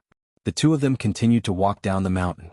The two of them walked tiredly for half an hour and finally walked down the mountain and returned to the village. Chapter 1655. Heir Presumptive Yun'er, why are you back so soon? How did it go? Did you find Tian Tian? Is she alright? Liang Jinxiao asked anxiously. Zhao Yun'er and Mu Lianfeng both frowned. Seeing that the two of them did not return with the child, Liang Jinxiao thought that Tian Tian had been eaten by the white tiger. He immediately burst into tears and tears flowed out uncontrollably. Seeing that Liang Jinxiao was in tears, Zhao Yun'er hurriedly said, Mother, although we couldn't save Tian Tian, she's fine now. Liang Jinxiao did not understand Zhao Yun'er's words. How could she be fine if they couldn't save her? The tiger was very ferocious. Wouldn't it eat Tian Tian? Zhao Yun'er comforted Liang Jinxiao with a few words and told him about the situation that she and Mu Lianfeng encountered when they were looking for Tian Tian. After hearing Zhao Yun'er's account, Liang Jinxiao opened his mouth in shock. He had lived for decades, but this was the first time he had heard of such a situation. The tiger took the child away, but not only did it not eat it, it even fed the child milk. Did this mean that Tian Tian was really fine? The tears that had been flowing uncontrollably finally stopped. Zhao Yun'er tugged at Liang Jinxiao's hand and said, Alright mother, don't cry. Let's slowly think of a way. Sigh, alright, that's all we can do now. As long as the child is fine, we have a chance to save her. Yes, yes. Zhao Yun'er nodded. It was already past lunchtime. Liang Jinxiao and Zhao Wenhua were anxiously waiting at home and were not in the mood to eat. Zhao Yun'er and Mu Lianfeng were a little hungry after going up and down the mountain. Zhao Yun'er said, Mother, let's think of another way. Let's hurry up and prepare something to eat. Everyone hasn't eaten lunch yet. You must be hungry, right? Alright, Mother will prepare it. Alright. Mother, just make something simple. Alright, then let's make a few bowls of noodles. It's more convenient that way. Alright. Liang Jinxiao responded and turned to go into the kitchen. They made do with some vegetarian noodles for lunch, but it was not too shabby. Liang Jinxiao took a few eggs out of the chicken coop. Since they had a few chickens, they receive a few eggs, enough for their family. Normally, the people in the countryside wouldn't eat the eggs laid by other people's chickens. Instead, they would save the eggs to exchange for money or use the eggs to exchange for other daily necessities. Now that the third branch's life was getting better and better, Liang Jinxiao didn't think about being thrifty in this aspect. Basically, the eggs that the chickens laid were eaten to nourish the children's bodies. Frying. After Liang Jinxiao fried an egg for each of them, he added some lard and half a pot of water. He started to heat it up and then sprinkled a few handfuls of noodles into it. He estimated that the noodles would be enough for a family. In a few minutes the noodles were ready. He sprinkled some chopped green onions into the noodles when he took them out of the pot. It was not as fragrant as meat, but the noodles were not bad. Especially the fragrance of the chopped green onions. It felt like they could smell it from afar. He added a few fried eggs and cooked them together. It was just right to increase the freshness of the noodles. It did not take long to cook. To the country people it was already a delicacy. Liang Jinxiao scooped a bowl of noodles for each of them and called for them to eat.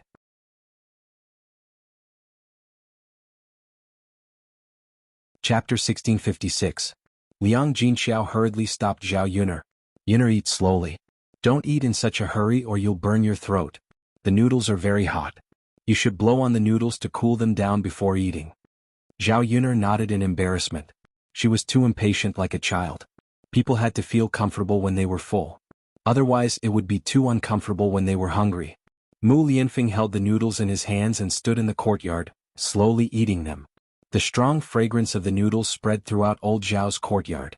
Feng Zhangxia smelled the fragrance of the noodles and walked out of the house. Because she was thinking about Zhao Yuner's family's banquet at noon, Feng Zhangxia did not prepare lunch. Who knew that the white tiger would take Tian away? Feng Zhangxia was afraid that Zhao Yuner would come back from the mountain after a while, so she had been waiting. If Zhao Yuner came back, she would be able to eat. If she waited and Zhao Yuner prepared a banquet, she would not be able to eat the food from Zhao Yuner's family after she was full. Unfortunately, she waited for more than 3 hours. It was already 1 or 2 o'clock in the afternoon. It was past mealtime and her stomach could not bear it.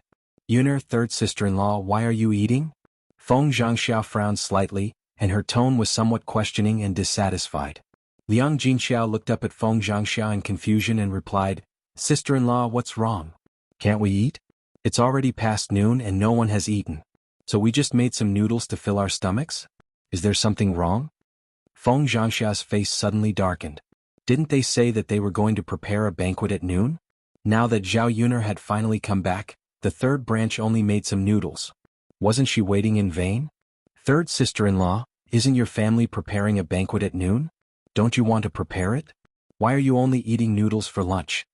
Liang Jinxiao frowned slightly and explained to Feng Zhangxia, Sister-in-law, Yuner just came back and she's hungry. If they were to prepare for the banquet at this time, who knew when they would be able to eat it? Why don't we make some noodles for lunch? It's convenient and fast and we don't have to go hungry. The corners of Feng Zhangxia's mouth twitched a few times, and her face was extremely ugly. Usually the banquet was prepared at noon. Now that the third branch had not prepared anything, could it be that they were not going to prepare for the banquet? Then wouldn't she have lost a good meal for nothing? Third sister-in-law, your family has bought all the vegetables. If you don't prepare the banquet today at noon and wait until tomorrow at noon, the vegetables you bought will probably spoil in this season, especially the meat. Yuner had spent money on it. She couldn't let it go to waste. I saw that Yuner bought a lot of groceries today. Your family won't be able to finish them all. Liang Jinxiao said, Sister-in-law, it's okay. The banquet will be prepared at night. The vegetables won't spoil as long as they don't stay overnight. We're a family. We can eat whatever we want at noon or at night. There's no need to be so particular. Besides, Yuner did have something to do today, so she was delayed. Don't you think so, sister-in-law? Feng Zhangxia quickly nodded and said, Yes, yes, yes. Third sister-in-law, you're right. Our old Zhao family can eat together either at noon or at night. The banquet is still necessary. After all, it's for the sake of celebration. Feng Zhangxia's originally gloomy face suddenly looked much better. Chapter 1657. Zhao Yun rolled her eyes in her heart. This Feng Zhangxia, although her mouth sounded nice, in fact, who didn't know that she was thinking about her family's food in her heart? It was true that other people's things were good, and she couldn't wait to take a little bit of advantage. Liang Jinxiao responded, and the smile at the corner of his mouth was a little resentful. Zhao Yun also didn't pay attention to Feng Zhangxia at all. The banquet at night indeed had to be prepared. The meat that was bought must be eaten on the same day, otherwise it would be easy to spoil. After all, the weather was getting hotter and there was no refrigerator in ancient times. Thinking of the refrigerator, Zhao Yun suddenly thought of using saltpeter to make ice. When she was young, not every house had a refrigerator, but the people in the village would sell popsicles and ice cream. At that time, a popsicle cost 2 cents, but they ate it with relish. The person who sold the popsicles would put the ice into a box and then cover it with a quilt. This way the temperature would be kept low and the ice in the box would not melt. This was equivalent to a small, simple refrigerator. In the era where refrigerators were rare, this method was used to preserve the popsicles. If she were to use saltpeter to make ice now, she could put the ice into a small sealed box and then cover it with a quilt. This way, even if the weather was hot, she could put the food or ingredients from last night into this simple refrigerator. It wouldn't spoil and it wouldn't waste the ingredients. This would have to wait until she had time to do it, and she was not in the mood at all. As long as Tian Tian didn't come back, her heart would be in suspense. She didn't want to organize the banquet at night. She thought that even if she didn't organize the banquet tonight, she would have to make it up. It would be better to do it directly. After all, the ingredients were already bought. After a while, the noodles in Zhao Yun'er's bowl were not so hot, and she swallowed the noodles in big mouthfuls. Liang Jinxiao also came out of the kitchen with a bowl of noodles. At noon, he made do with the noodles, afraid that it would be a waste if they couldn't finish it. At the banquet at night, there would be no leftovers, so Liang Jinxiao estimated that he made a bowl for each person.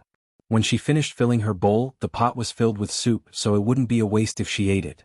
Zhao Yun'er glanced at Liang Jinxiao's bowl and saw that there were eggs in everyone's bowls except for Liang Jinxiao's. Zhao Yun'er frowned and asked, "Mother, why don't you have eggs? Didn't you cook one for yourself?" Liang Jinxiao smiled and replied, "It's fine. Mother doesn't need to eat. You two can eat." Zhao Yun'er's frown deepened. "Mother, how can you do this? You're not willing to eat it yourself, so you're saving it for us?" "Mother, you don't need to eat. It's not like I'm saving it on purpose." Liang Jinxiao continued to smile. Zhao Yun'er showed a poker face. Sometimes she really couldn't stand Liang Jinxiao. Just like her mother from the 21st century, she always gave good things to her family and never ate them herself. It was just an egg. What was the point of saving it? "Mother, you're not like before. You're pregnant. Don't not eat. If you don't eat, how can you replenish your nutrition? What about the child in your belly? Even if you don't think for yourself, you have to think for the child." Zhao Yun'er lectured as if she was an elder who needed to be lectured. She switched her role with Liang Jinxiao's. Chapter 1658. Zhao Yun'er sighed and said, "Mother, the past is the past and the present is the present. How can the past be compared to the present? Don't say so much now. The most important thing is to take good care of your body. Come, Mother, eat the egg in my bowl. I'm fine." With that said, Zhao Yun'er picked up the untouched egg in the bowl and placed it in Liang Jinxiao's bowl. Liang Jinxiao was slightly stunned and hurriedly wanted to return the egg to Zhao Yun'er. Zhao Yun'er moved the bowl to the side and said, "Mother, just eat it. Don't give it back to me." Liang Jinxiao frowned and sighed. "Yun'er, you little girl, eat it yourself. Why are you giving it to Mother?" "Mother, I'm not pregnant, so I don't need to nourish my body. You're pregnant, so naturally you have to eat more." Zhao Wenhua watched from the side and smiled at Liang Jinxiao. "Yun'er's mother, just eat it when Yun'er asks you to. Don't delay. Next time, if there's anything good, you have to be the first to eat it." Liang Jinxiao was helpless when she saw that Zhao Wenhua was also persuading her. Looking at the egg in the bowl, Liang Jinxiao thought about how filial her daughter was and how the family's life was getting better and better. Tears welled up in her eyes. How about this? Mother will eat the egg, but we have to split it in half. Otherwise, Mother won't eat it." Liang Jinxiao picked up the egg and split it in half. Zhao Yun'er looked at Liang Jinxiao's stubborn expression and had no choice but to say, Okay. Mother, I'll eat half and you eat the other half. This should be fine, right?" "Okay." Liang Jinxiao smiled and put half of the egg in Zhao Yun'er's bowl, but she picked the bigger half. Zhao Yun'er felt a little helpless. Perhaps this was how parents treated their children. They always want to leave the best for their children. This was Liang Jinxiao's nature, so she definitely could not make her change anything at the moment. He saw that Zhao Yun'er's family was enjoying the noodles because there was enough oil in the noodles. Unlike them, they only added some water and didn't add any sesame oil. The entire courtyard was filled with the fragrance of noodles. That fragrance went straight into her nostrils, and Feng Zhangxia's stomach became even hungrier. Feng Zhangxia swallowed a few mouthfuls of saliva. "Third sister-in-law, I didn't eat at noon. Do you still have noodles in your pot? Make some for me." Liang Jinxiao looked at Feng Zhangxia, frowned and said apologetically, "No, sister-in-law, I only cooked one bowl of soup. I didn't cook that much." Feng Zhangxia pursed her lips and said, "All right then. Third sister-in-law, why didn't you cook more noodles? I'm afraid I can't finish it." Feng Zhangxia swallowed her saliva and didn't continue speaking. Zhao Yun'er saw Feng Zhangxia's eager look. She guessed that Feng Zhangxia was thinking about her family's noodles. She was glad that Liang Jinxiao didn't cook so much. Otherwise, Feng Zhangxia would mention it. With Liang Jinxiao's temperament, she would definitely give it to Feng Zhangxia. Zhao Yun'er was full and was about to leave when she saw 3 figures walking over from afar. These 3 people were old Zhao's second son. Today, Zhao Wenxue had no choice but to go to Li Chuanying's maternal home and bring Li Chuanying back. He stayed at Li Chuanying's maternal home for lunch, so he came back at this time. Zhao Yuner was a little disappointed when she saw that Li Chuanying actually agreed to come back with Zhao Wenxue. If she came back to live with a scumbag like Zhao Wenxue, it meant that she would have to suffer in the future. Chapter 1659. Not only in ancient times but also in the 21st century. Under normal circumstances, women's contributions were not valued, and men took it for granted. But why did women have to contribute to their families? Because of their responsibilities to their families and children, women could not be cruel. Most of the time they could only bear with it when they were wronged. In a marriage they were always the one who was hurt. Sometimes letting go could save oneself. It all depended on whether the woman could give up her children and whether she could be cruel enough. Li Chuanying chose to come back this time just as Zhao Yuner thought. If it were for herself she would not live with Zhao Wenxue anymore, but for her daughter's marriage she had to come back. She could not be absent when her daughter was getting married, right? Today Zhao Yuner accompanied Zhao Wenxue to pick up the bride. She cried in front of her and said that it was not easy for her these days. Li Chuanying let it go, so she agreed to come back with Zhao Wenhua. However, Zhao Wenhua did not gain anything from going to Li Chuanying's family this time. Zhao Yuner found that Zhao Wenshue's face and eyes were bruised when he came back. He looked very miserable. Zhao Wenxue lowered his head, afraid that others would see the wound on his forehead. After all, it was a shameful thing. As a man, he was beaten and could not erase his face, so he was afraid of being ridiculed. The reason why Zhao Wenshue's face was so badly injured was that he went to Li Chuanying's family. Li Chuanying's family felt that their daughter was bullied by him, so they taught him a lesson. The wound was caused by Li Chuanying's two older brothers. Although he was a man, how could he deal with Li Chuanying's two older brothers alone? He could only be beaten. In addition, the purpose of his visit today was to pick up Li Chuanying to go back to his hometown. If he resisted, would she still go with him? Obviously not. Therefore, even if he was wronged, he had to grit his teeth and bear it. But he didn't expect Li Chuanying's two brothers to be so ruthless. They beat him so badly that he couldn't show his face in public. As soon as Zhao Wenxue and Li Chuanying returned, old Zhao's family members hurried to greet them. They all greeted Li Chuanying enthusiastically. "Second sister-in-law, you're back. Second sister-in-law is finally back. Second sister-in-law?" After all, they were family. When Li Chuanying came back they had to say a few words. Otherwise, if Li Chuanying ran away again, the second branch would cause trouble for the other branches. If Li Chuanying didn't leave this time, old Zhao's family wouldn't have to deal with all these troubles.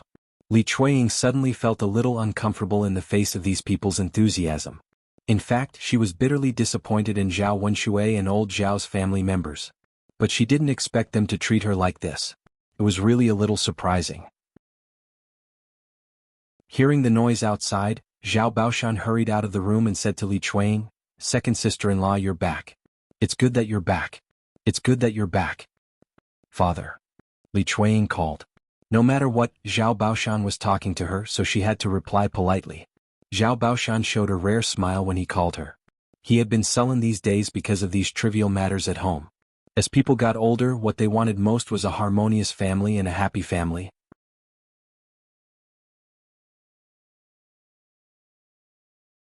Chapter 1660. Now that Li Chuanying was back, Zhao Baoshan's mood improved a little. It meant that the family could get along harmoniously again. "Baoshan, you have to be careful. Don't bully your wife. If I find out, I'll break your legs." Zhao Baoshan warned him sternly. Zhao Wenxue pursed his lips and replied in a low voice with grievance, "Got it, Dad." The brothers around him also persuaded Zhao Wenxue, "Yes, second brother, father is right. Second sister-in-law must be sincere to live with you since she came back to live with you. You have to treat second sister-in-law well. Brother Baoshan, if you bully second sister-in-law again and she runs away, you'll be the one suffering. You should know how difficult it is to live alone during this period of time when second sister-in-law is not around, so you have to treat second sister-in-law well." Brother Baoshan. For a moment, old Zhao's brothers and sisters-in-law all spoke up for Li Chuanying and criticized Zhao Wenxue. Zhao Wenxue was a little impatient. He had treated Li Chuanying badly before, but they shouldn't criticize him like this, right? If it weren't for Zhao Baoshan's presence, Zhao Wenxue wanted to retort. However, he was afraid that Zhao Baoshan would punch him, so he could only swallow his words. Old Zhao's family chatted for a while before Hua Chunhua came out of the room. Old lady, second sister-in-law is back. Yes, Mom's second sister-in-law is back. After hearing their words, Hu Chunhua just glanced at Li Chuanying indifferently and said, "You finally know to come back." Li Chuanying's face immediately darkened when he heard Hu Chunhua's words. He knew that Hu Chunhua was dissatisfied with him. The good atmosphere was ruined by Hu Chunhua's words. Zhao Baoshan glared at Hu Chunhua and reprimanded her. "Old woman, what are you saying? Second daughter-in-law has finally come back. If you don't have a good attitude, be careful that she doesn't leave in anger. When that time comes, I'll see who's going to take care of the second branch.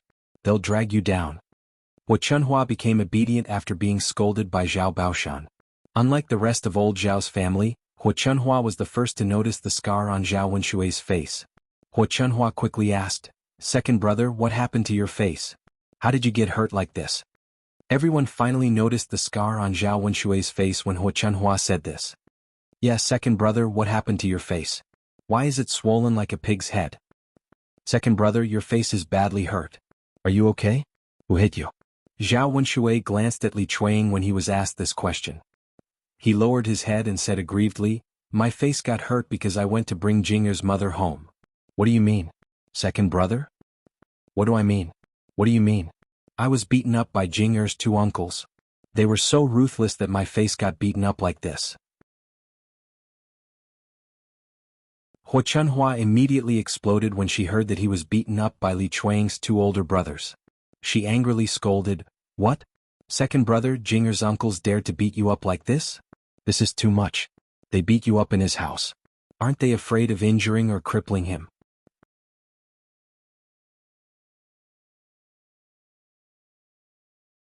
Chapter 1661. Mother? Li Chuanying felt very uncomfortable after being scolded by Hu Chunhua. She stopped him?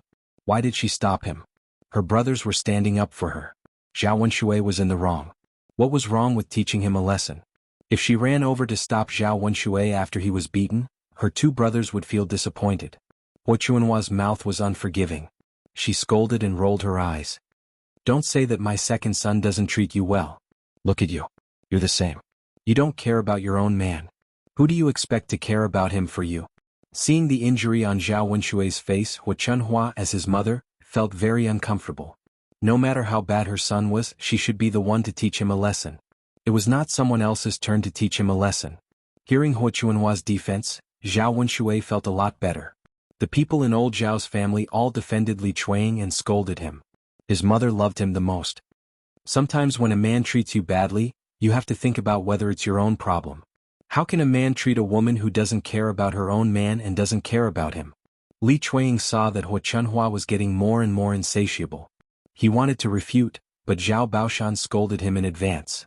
Zhao Baoshan's face was cold as he scolded Hu Chunhua. "You only know how to protect your own son. Don't you know why your second son was beaten? You know what kind of bastard he did?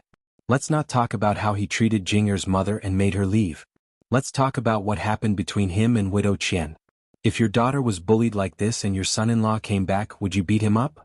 I think your second son should be taught a lesson like this. It was a good beating. It was worth it. If he didn't beat him up, he wouldn't have remembered this lesson." After Zhao Baoshan taught her a lesson, Hu Chunhua's arrogance was reduced by a lot. She could be arrogant in front of her wife, but she was afraid when Zhao Baoshan scolded her. How could she not understand the logic of Zhao Baoshan's words? But which mother would not protect her son and protect her daughter-in-law? Her heart ached when she saw Zhao Wenshui being hit so hard on the face. "Mother, don't scold second sister-in-law. You can't blame second sister-in-law for this." Zhao Wenhua chimed in. Not only did he think that Zhao Wenshui deserved the beating this time, but he was also afraid that Hu Chunhua would drive Li Chuanying away again. Since that was the case, what was the point of having Zhao Wenhua go to Li Chuanying's maternal home to bring Li Chuanying back? He even got beaten up for nothing. Except for Hu Chunhua, the other members of old Zhao's family were more reasonable. After they took turns to scold Hu Chunhua, she was discouraged. Okay, I won't say any more. It's my fault. It's all my fault, okay?" Hu Chunhua snorted softly, turned around and went back into the house. Zhao Baoshan looked at Hu Chunhua's back as she left. His eyebrows twitched. He felt that old Zhao's family had so many discordant things because of Hu Chunhua. So what if she didn't say a few words? She would only be happy when the whole family was unhappy. Fortunately, there was no big conflict. When he went back, he would talk to her and tell her not to bully his wives. Second sister-in-law, you must be tired from the journey. Go back to the house and rest.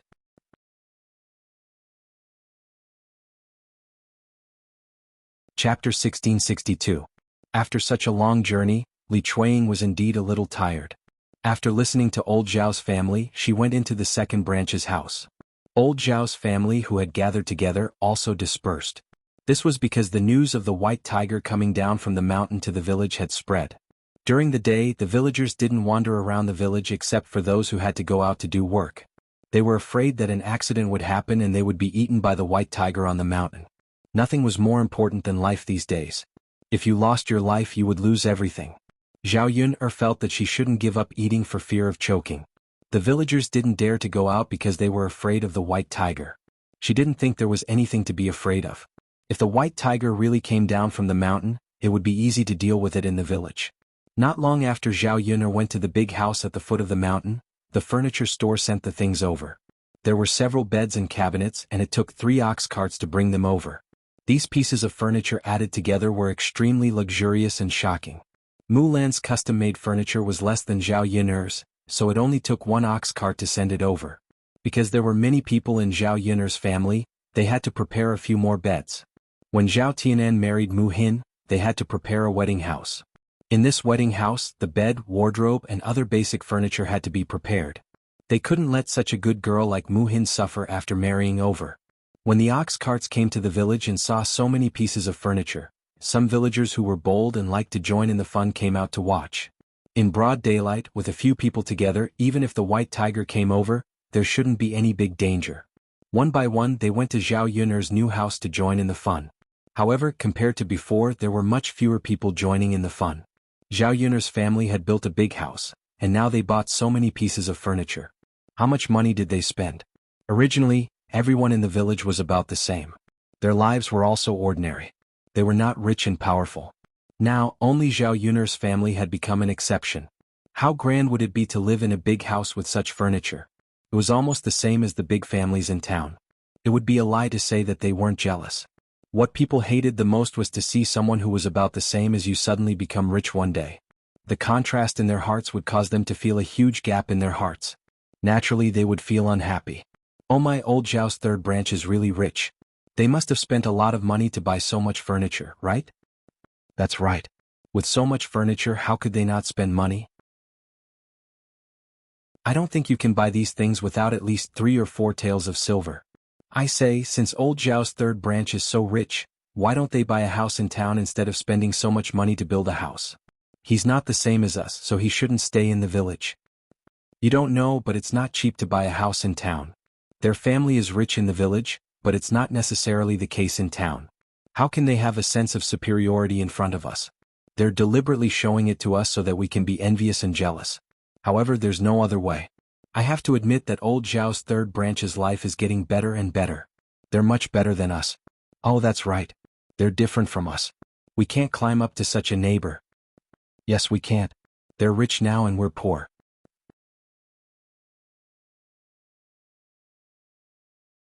Chapter 1663. These villagers' words were more sour than the other. To put it bluntly, they were jealous and couldn't bear to see others doing well. Zhao Yun's family's conditions suddenly improved so much that they hated her. Zhao Yun heard the words of the surrounding villagers, but did not pay attention to these people. Others could say whatever they wanted. That was their business and she couldn't care less. Her family's life was good and others couldn't take advantage of it. They could only watch. Several ox carts stopped in front of Zhao Yun's house. At this time they were delivering furniture to him. The coachman's forehead was full of sweat. Zhao Yun just prepared a pot of tea, so he let the coachman rest for a while and drink a cup of water. The cart drivers didn't expect Zhao Yun to be so polite. They took the tea and drank it with a smile. Usually they didn't drink tea. They only drank ordinary water. The first time they tasted it, they felt that it was exceptionally delicious. When they drank the tea, they felt that it was slightly bitter at first. Later they felt that it was sweet and had a special taste. Moreover, it could quench their thirst. After drinking a cup of tea, the heat dissipated and their entire body felt much more comfortable. In order to support their families and earn more money, they couldn't wait to make a few more trips a day. Every time they made a trip, they would settle the bill. Even under the hot sun, it was no exception. At this time people were about to get a heat stroke. For the sake of money they still took the ox cart. Usually after they made a trip to deliver the goods, the owner wouldn't be so polite to them. Zhao Yun was one of the few. "Uncles, please sit down and cool down. I've taken up a bit of your time. I'll find someone to help move it down." Seeing that Zhao Yun'er was so polite, the cart driver smiled and said, "There's no need to find someone. We'll help move it." Zhao Yun'er was a little embarrassed. "Won't this be too troublesome for you, uncles? These things are quite heavy. It's a bit tiring to move them. You're already tired enough to come all the way here under the hot sun to deliver the goods." The cart drivers waved their hands and said, "It's okay. Now that I've drunk a cup of tea I feel much better. With the few of us together, it should be very fast to move it. Then we won't have to go through the trouble of finding him." Zhao Yun'er saw that the coachmen were honest people and their attitudes were sincere.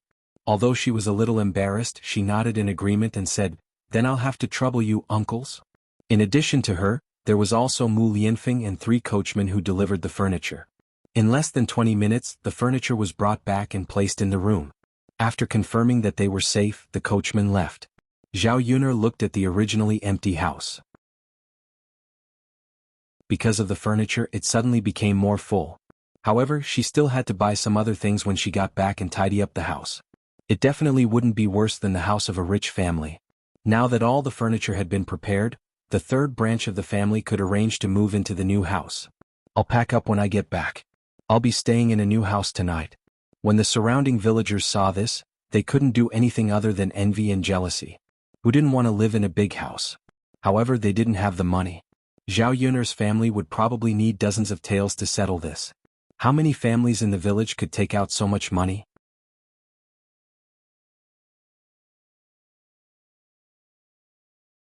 Chapter 1664. Zhao Yun'er really hadn't thought about holding a banquet.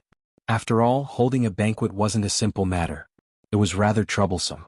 It seemed that there was such a custom in the village. Basically, when a new house was built, the people living in the new house would hold a banquet. "I'll ask my mother about this later," Zhao Yun'er replied with a smile. It would be better if they didn't have to hold a banquet. If they had to, they would take care of it together with Liang Jinxiao. It wasn't as if their family hadn't held one before. The old lady nodded and said, "That's good. If you want to hold a banquet, let me know. However, for the sake of celebration, Yun'er girl, your family definitely has to hold a banquet. It's just for the sake of liveliness." Zhao Yun'er smiled and agreed. The people in the village had eaten at Zhao Yun'er's banquet last time. They knew that Zhao Yun'er's family had prepared a lot of meat dishes that tasted very good. They would spend a few copper coins to join in the fun and freeload a meal. On the contrary, they profited. After giving the 3rd branch's gift money, this favor would still be there. When their family held a banquet, the 3rd branch would naturally have to return the gift money. Got it? Today is a good day for your family. Granny is also happy to see it. Seeing the smile on the old lady's face, Zhao Yun'er's heart warmed. Not everyone in this village was so bad. Some of them had good hearts. She didn't need to pay attention to some people. It was fine to interact with people with good characters. After arranging the furniture in the house, Zhao Yun'er went to call Liang Jinxiao and Zhao Wenhua so that they could prepare to move out of old Zhao's house. She went with Bei Ming to the small rundown house that she had lived in for a few months to pack up her things. There weren't many things in the small rundown house. Other than a few quilts, there were only a few pieces of her clothes.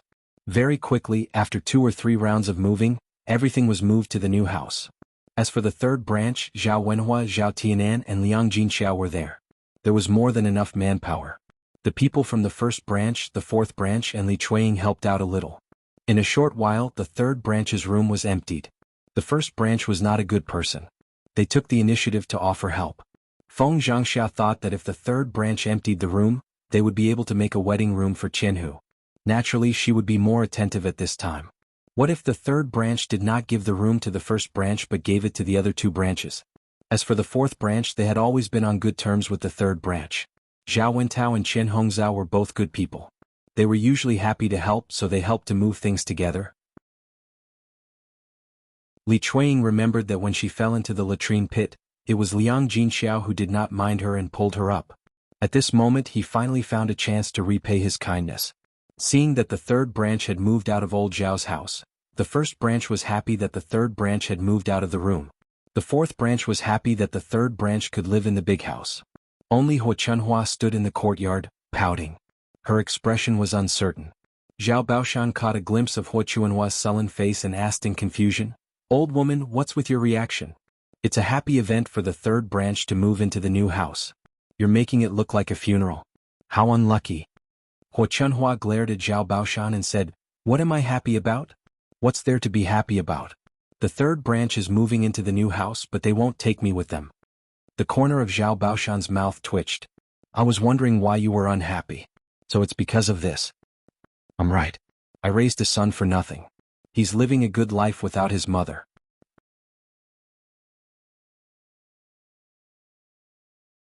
Chapter 1665. Playing dumb? Why would I play dumb? You know very well that Yun'er is the one who built the house. Why are you arguing with third brother? That Yun'er girl is not a good person. Our old Zhao family has raised her for nothing. Zhao Baoshan snorted. All right. No one is to blame for this. If you want to blame someone, blame yourself. Blame yourself for making a wrong judgment back then. Tell me, if you were nicer to Yun'er back then, she might have been nicer to you back then. If you don't move in now, then you deserve it. You old man, how can you say that? You only know how to speak up for that girl. Hu Chunhua complained with great dissatisfaction. I'm not speaking up for anyone. I'm just speaking the truth. If you're nice to others, they'll be nice to you. As a grandmother, don't use your seniority to oppress others. Don't flaunt your seniority. Hu Chunhua realized that she couldn't win against Zhao Baoshan in an argument. What kind of magic potion did the third branch feed her old man? He was always speaking up for them. Seeing the third branch moving in and out of the house, Hu Chunhua felt even more uneasy. She also had to build a new house. She couldn't live worse than the third branch so that Zhao Yun'er could be proud. By the time Zhao Yun'er finished moving in and arranging everything, it was already 4 or 5 o'clock in the afternoon. Seeing that the sun had dimmed a lot, it seemed that it was time to prepare dinner. Zhao Yun'er had already bought the ingredients in the morning and moved them to the new house. She just needed to prepare some dishes and cook them. With Liang Jinxiao around, the two of them got busy very quickly. Qian Zhuzhao enthusiastically helped to wash and pick the vegetables, while Zhao Yun'er was in charge of cooking. Mu Lianfeng saw that Zhao Yun'er had bought a fish back. It weighed about 2 to 3 caddies and could be cooked several big bowls. Zhao Yun'er wanted to eat braised fish, so she bought a big one. She just wanted to slice the fish and make some fish soup. When the whole family was eating together, old Zhao's family probably didn't care about the side dishes. They didn't usually eat meat dishes. What they rarely ate was meat. They bought 2 caddies of meat and braised it in a big bowl. They could even stir-fry some shredded meat with the side dishes. This kind of meal be served until the new year. Seeing that Mu Lianfeng was about to kill the fish with a knife, Qian Zhozha hurriedly stepped forward and stopped Mu Lianfeng. Lord Heir, let me kill this fish. Please rest. Mu Lianfeng raised his head and glanced at Qian Zhozha. He smiled and said, It's fine. I'll do it. Let me do it. Mu Lianfeng was a little puzzled. It's really okay. I know how to do this. Yun'er taught me. Fourth aunt, you don't have to help. However, Qian Zhui insisted, Heir apparent, although this isn't a tiring task, the fishy smell on the fish is too strong. You can't smell it? What if the fish's blood splashes onto your body while you're doing it? Your clothes look very expensive. You should pay more attention to them. I'm wearing coarse clothes. It's better for me to do it. As she spoke, Qian Zhuzhao went forward and took the knife from Mu Lianfeng's hand. Then she squatted down and began to kill the fish. Mu Lianfeng smiled helplessly. It seemed that he couldn't work in his usual clothes. He had to prepare some tattered clothes. That way, no one would stop him from doing farm work the next time he wanted to do it. Mu Lianfeng lowered his head and glanced at Qian Zhuzhao killing the fish. He had to admit that Qian Zhuzhao was much more skilled than him.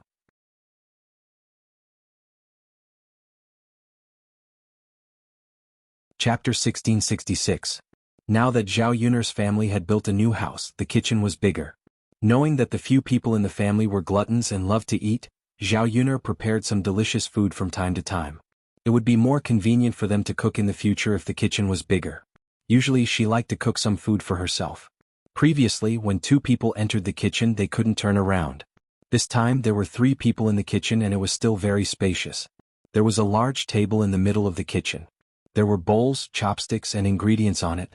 There was also a chopping board for them to cut vegetables on. There were 2 windows in the kitchen. The lighting was very good and the ventilation was good. In this season, one was most afraid of stuffiness when working in the kitchen. In the previous small kitchen, people couldn't stand it after a while. Now they didn't feel uncomfortable in the kitchen. Qian Red Date sighed as she helped to cut the vegetables. A big house is good. It's more comfortable to cook in a big kitchen. Liang Jinxiao smiled and replied, yes, I think it's good too. I never thought that I would live in a house like this one day. Feels like a dream. Qian Red Date laughed even more happily.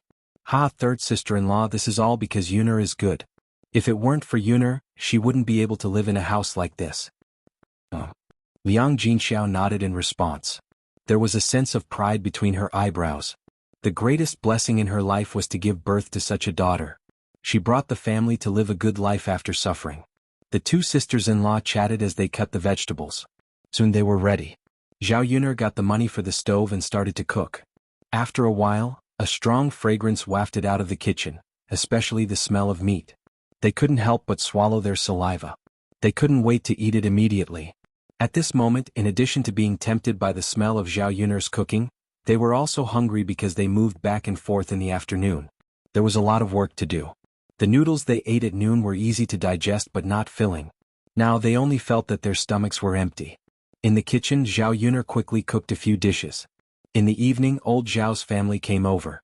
Zhao Yuner knew old Zhao's family's fighting ability, so she prepared more food. She was afraid that those people wouldn't have enough to eat and the third branch wouldn't have enough to eat. In addition to the fresh vegetables, Zhao Yuner stir-fried a plate of fresh meat with garlic moss and added a few pieces of green pepper. The aroma of the fresh meat made people drool even more. In addition, he also prepared a bowl of loofah egg soup and a plate of scrambled eggs. In total, there were more than 10 dishes on the table. Yuner girl, that's enough. You don't have to cook any more. Chen Hongzhao hurriedly said after seeing Zhao Yuner cook so many dishes. He was afraid that Zhao Yuner would cook too much and not be able to finish it. If he couldn't finish it in this season, it would go bad easily. What a waste. Zhao Yuner glanced at the dishes on the table. She was not sure. Under normal circumstances, 10 or 20 dishes would be enough. However, old Zhao's gluttonous family members, especially Zhao Wenshui, could eat a lot by themselves. After hesitating for a while, Zhao Yuner said, "Fourth aunt, let's cook a few more dishes. Anyway, there are still dishes." "Hey girl, you're really not shabby when you're inviting people." "It's my duty," Zhao Yuner said while her hands didn't stop moving. The stove was burning wood and the fire was very strong. A dish could be cooked in the pot for a few minutes. It was more convenient to cook vegetables without stewing.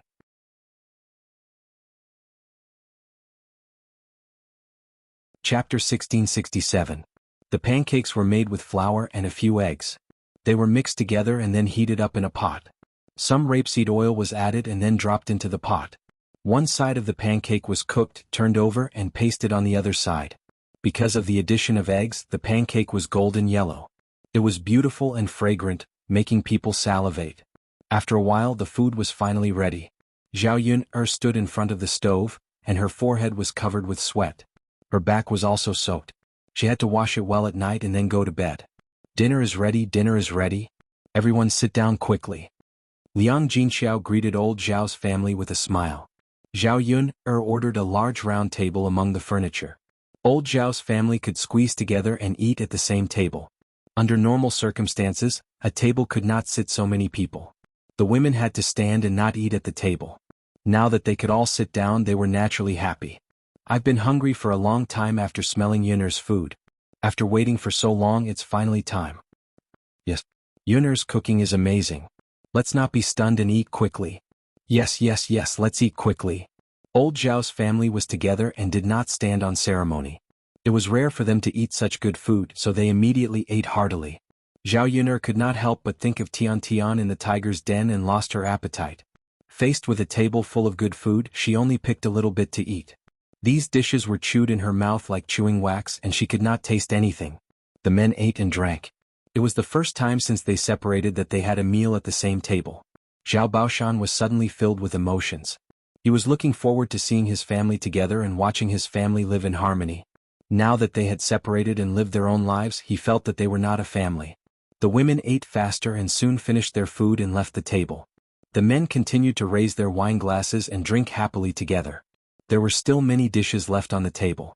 Zhao Yuner persuaded the ants to eat more. If they couldn't finish it, they would probably fall ill tonight. By tomorrow these dishes would definitely be spoiled. Yuner girl, we won't hold back either. This time we really can't eat anymore even if our stomachs burst. If he could stomach it he would definitely eat it. I have nothing to say about your craftsmanship. That's right, Yuner girl, your cooking is too delicious. It tastes really good. It's just that you made too much. I reminded you not to make so much. You definitely won't be able to finish it. Zhao Yuner smiled. I'm fine. Not being able to finish the meal was better than not having enough.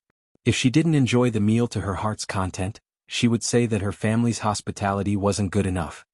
Tell your uncles to stop eating and eat more. Men have big appetites so they might be able to finish it, Chen Zhozha said. As she spoke she told the men to drink less and eat more. However, the men all liked wine. They would rather eat less than drink more. The wine that Zhao Yuner bought tasted different from the wine that ordinary people in the village drank. It was good wine so the men drank happily. Among the men the one who drank the most was Zhao Wenshui. Zhao Wenshui had not drunk much wine in the past few days so he was very greedy. He poured big bowls of wine into his stomach and he was drunk.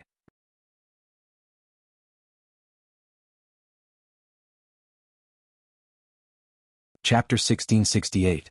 After being reprimanded by Zhao Baoshan, Zhao Wenshui lowered his head in fright and muttered, Dad, isn't it a joyous occasion for third younger brother's family today? I was so happy that I drank a little more. Zhao Baoshan snorted softly. How could his own son not know what kind of person he was? His mouth was more eloquent than anyone else, but in reality that was not the case. Zhao Wenhua smiled and said, Dad, let second older brother drink a little more today. He doesn't usually have the chance to drink so much. Zhao Wenshui looked at Zhao Wenhua gratefully and nodded behind Zhao Wenhua. Dad, that's right. Third younger brother is right. Zhao Baoshan rolled his eyes at Zhao Wenshui. Right my ass. You gluttonous and lazy thing. Zhao Wenshui smiled embarrassedly and swallowed his saliva. He did not dare to look into Zhao Baoshan's eyes. Zhao Yuner stood at the side and suddenly felt that Zhao Baoshan was a little cute. He liked to speak the truth and make people speechless. Hey, Zhao Wenshui suddenly shouted. Everyone at the table looked at Zhao Wenshui, thinking that something big had happened to Zhao Wenshui. Zhao Wenshui frowned and said faintly, I drank so much that I can't hold my pee. I'm going to pee. Everyone at the table was speechless. Did he need to say such things out loud? Couldn't he just go to pee secretly? They thought that something big was going on. Zhao Baoshan glared at Zhao Wenshui angrily. It said that lazy people shit and pee a lot. It's true. Zhao Wenshui felt wronged. He was holding his pee because he drank too much. How could that have anything to do with laziness? Dad. All right, Dad. Stop scolding second older brother. Second older brother, do you want me to send you to the toilet? You drank too much. Are you okay alone? Zhao Wenshui stood up and waved his hand. Of course. There's no need for you to send me off. I'll go by myself and be back soon. Second brother, can you really do it? Of course, I just drank some wine. What could happen? Zhao Wenshui said as he staggered out of the room. Old Zhao's family didn't think too much about it and continued drinking at a table. At this time, Feng Zhangxia was defecating in the toilet. After eating so much all at once, his stomach was full so he had some indigestion. Now he was in the latrine pit. However, after squatting for more than 10 minutes, he didn't manage to do anything. Ouch, Feng Zhangxia cried out softly. The pain was unbearable. If she had known earlier she wouldn't have eaten so much. She wouldn't have had to suffer now. Unfortunately, there was no use in regretting. The pain would continue to hurt and he didn't know when it would get better. Zhao Wenshui staggered to the latrine pit. When he opened the latrine door he saw Feng Zhangxia's big white butt. His eyes immediately widened. Feng Zhangxia didn't seem to expect Zhao Wenshui to suddenly run over. She was shocked and hurriedly said to Zhao Wenshui, Second younger brother, what are you doing? Why didn't you knock before coming in? Feng Zhangxia's tone was reproachful. Zhao Wenshui drank too much so his drunken mind was a lot muddled. He tugged at the corner of his mouth and smiled at Feng Zhangxia. Sister-in-law, I didn't know you were inside so I came in. I need to pee. Feng Zhangxia tugged at the corner of her mouth. Her expression was a little ugly. She urged him in disgust. Then hurry up and leave. You can come in when I'm done.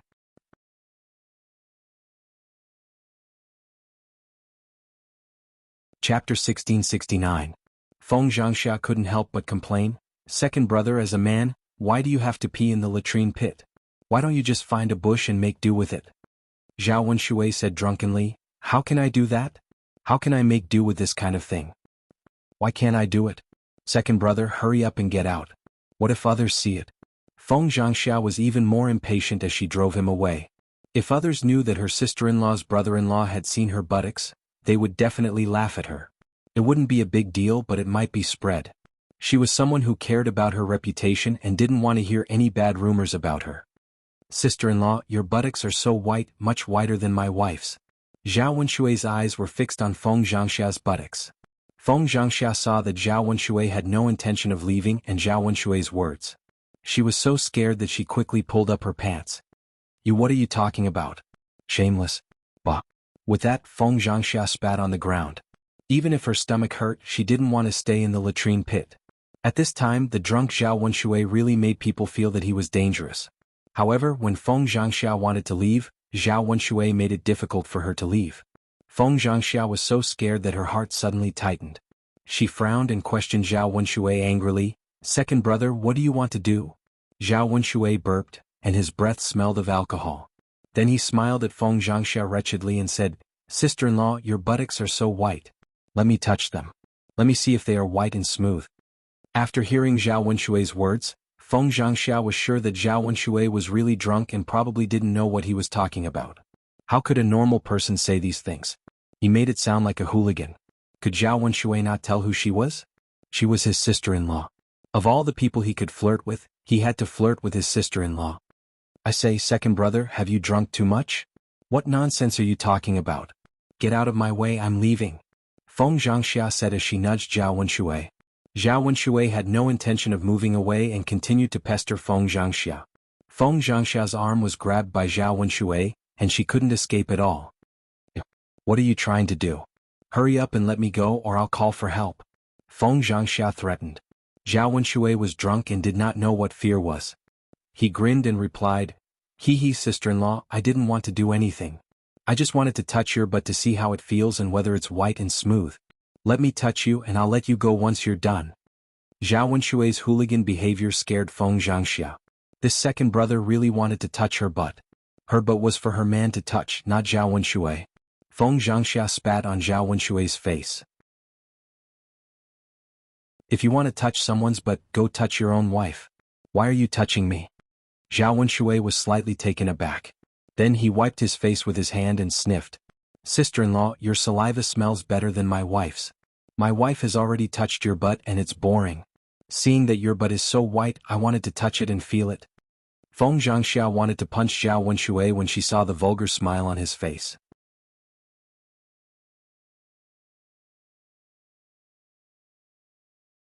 Chapter 1670.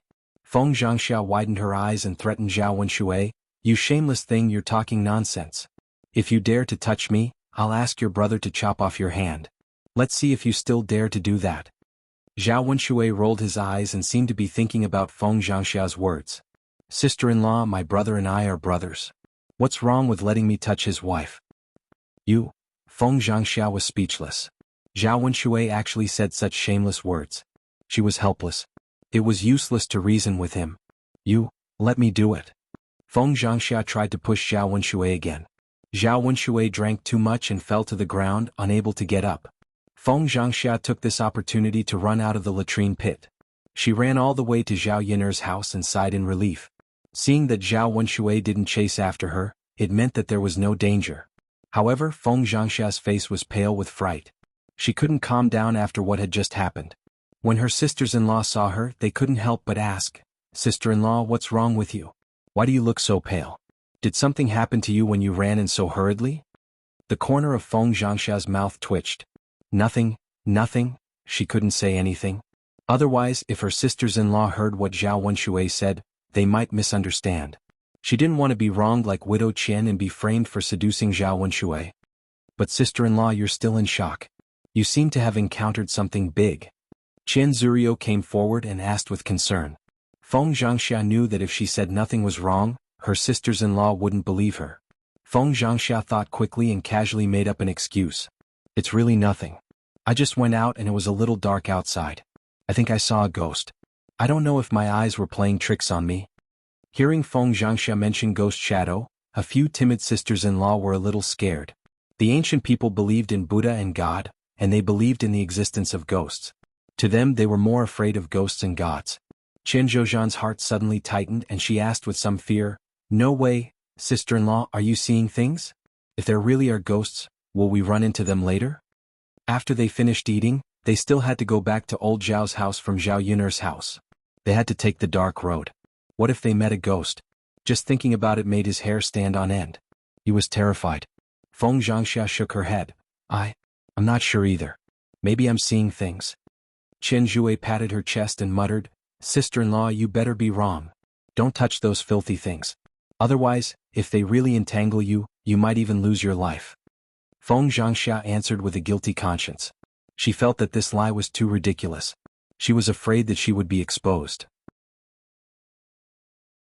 Li Chuiying said in all seriousness, "Speaking of which, it's not impossible to run into filthy things.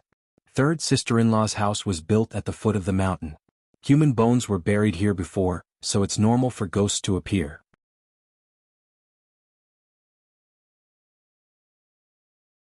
Chapter 1671.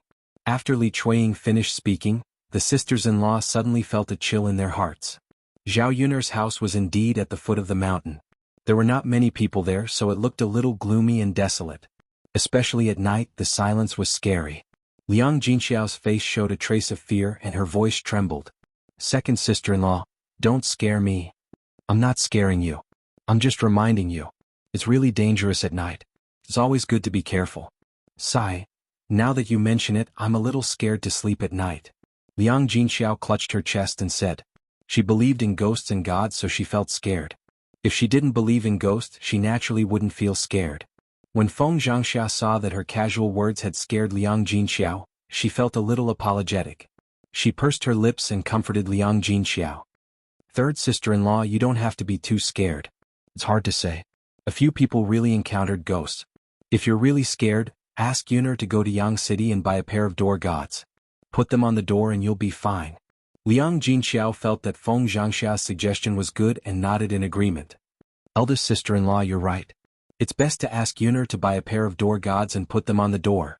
That way we'll feel more at ease. We adults are fine, but children can't be scared. It'll be troublesome if Daodu's soul is scared out of his wits." "Okay."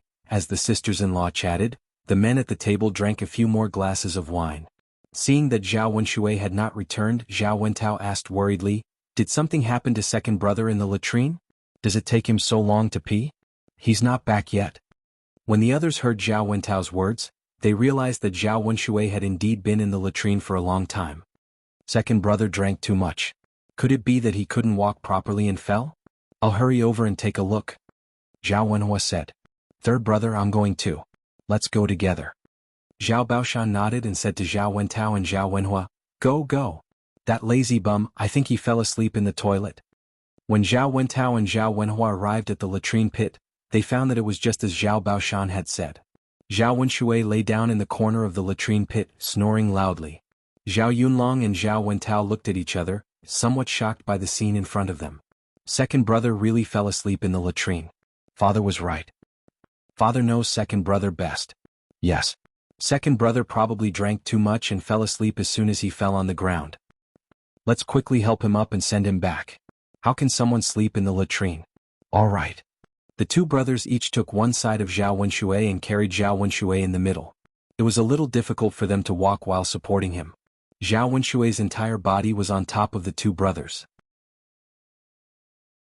It was very heavy.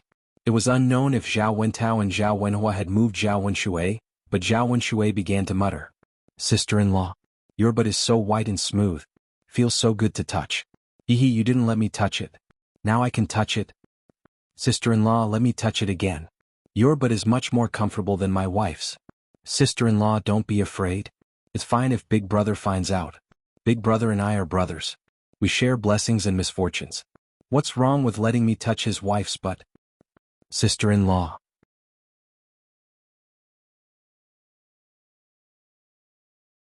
Chapter 1672. The two brothers were shocked. They never expected Zhao Wenshui to say something like that. Zhao Wentao asked Zhao Wenhua uncertainly, "Brother Yulin, did you hear that?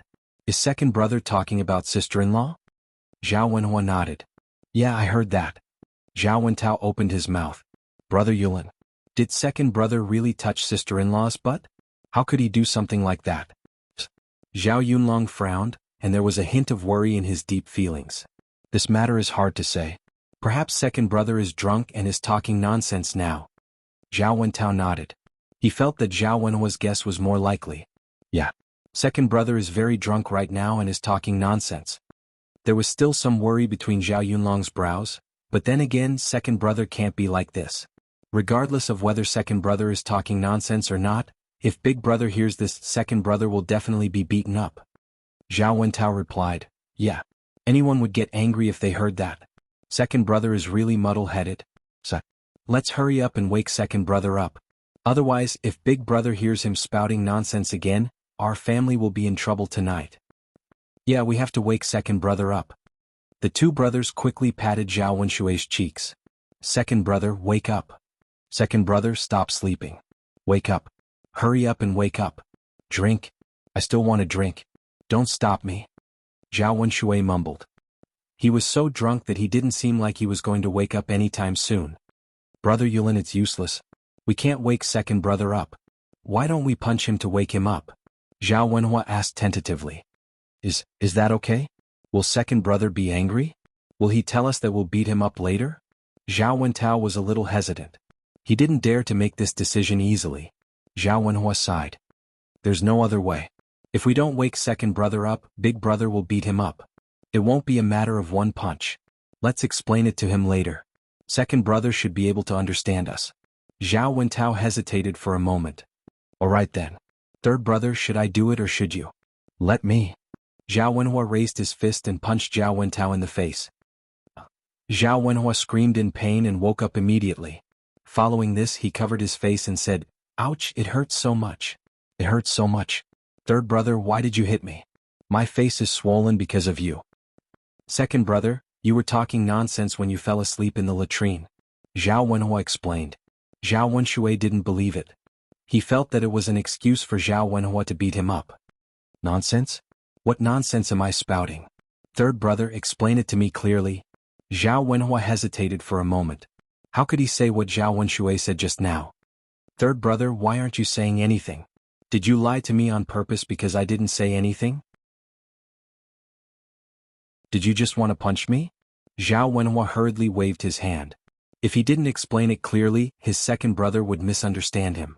With a red face, Zhao Wenhua repeated what Zhao Wenshui said just now. But, second brother, you said that sister-in-law's butt was white and smooth. It felt good to touch. Zhao Wenshui opened his mouth and recalled what happened before he fell asleep. He had chased after Feng Zhangxia and wanted to touch her butt. Feng Zhangxia's white butt was still deeply imprinted in his mind.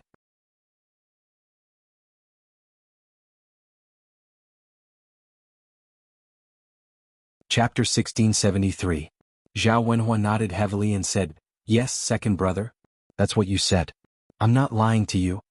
Zhao Wenshui frowned and thought to himself, this is bad. If Zhao Wenhua and Zhao Wentao heard what he said, it would be terrible.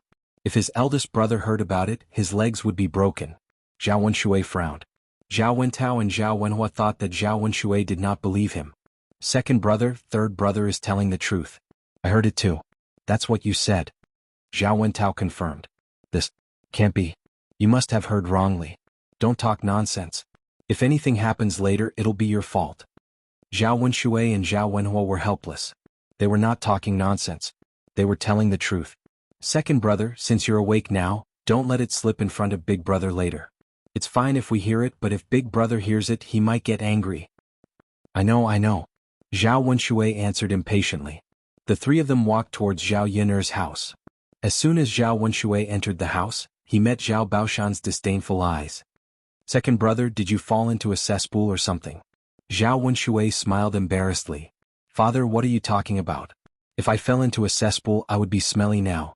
Zhao Wenhua explained, Father, second brother drank too much and fell asleep in the cesspool. You guessed it right. Zhao Baoshan rolled his eyes. The more he looked at Zhao Wenshui, the more disdainful he became. He was speechless when he thought that Zhao Wenshui really fell asleep in the cesspool. If you're drunk, then don't drink anymore. Look at what you've become. Fortunately, you're at home. If you were anywhere else you'd be a laughing stock. Zhao Wenshui could only lower his head and let Zhao Baoshan scold him without daring to talk back. He knew that if he dared to talk back, Zhao Baoshan would continue to nag him. Dad, don't say any more. Second brother drank too much today. He definitely won't do it again. Zhao Wenhua mediated. Zhao Baoshan snorted and didn't say anything else. Zhao Wenshui breathed a sigh of relief. When he walked over to the table he caught a glimpse of Feng Zhangxia.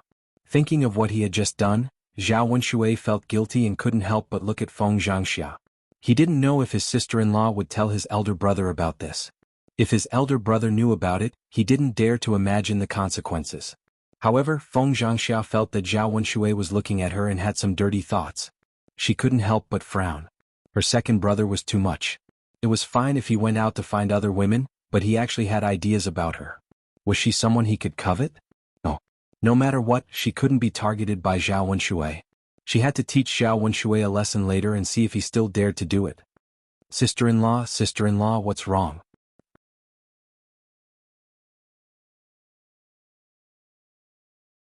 Seeing that Liang Jinxiao was suddenly lost in thought, Qian Hongxia patted Feng Zhangxia a few times. No, nothing. Feng Zhangxia came back to her senses and replied weakly. She didn't look good. At the dining table, the men continued to drink wine. However, Zhao Yuner had made too much food. The men ate until their stomachs burst, but there was still a lot left. You're tuning in to the Han Li's Wuxia Adventures YouTube channel. We're so grateful for your support and don't forget to subscribe to join us on this incredible journey through captivating stories. Your generosity through donations truly makes a world of difference, as it's the primary source of revenue that allows me to expand and enhance this channel for you. Thank you from the bottom of my heart for being a part of this adventure.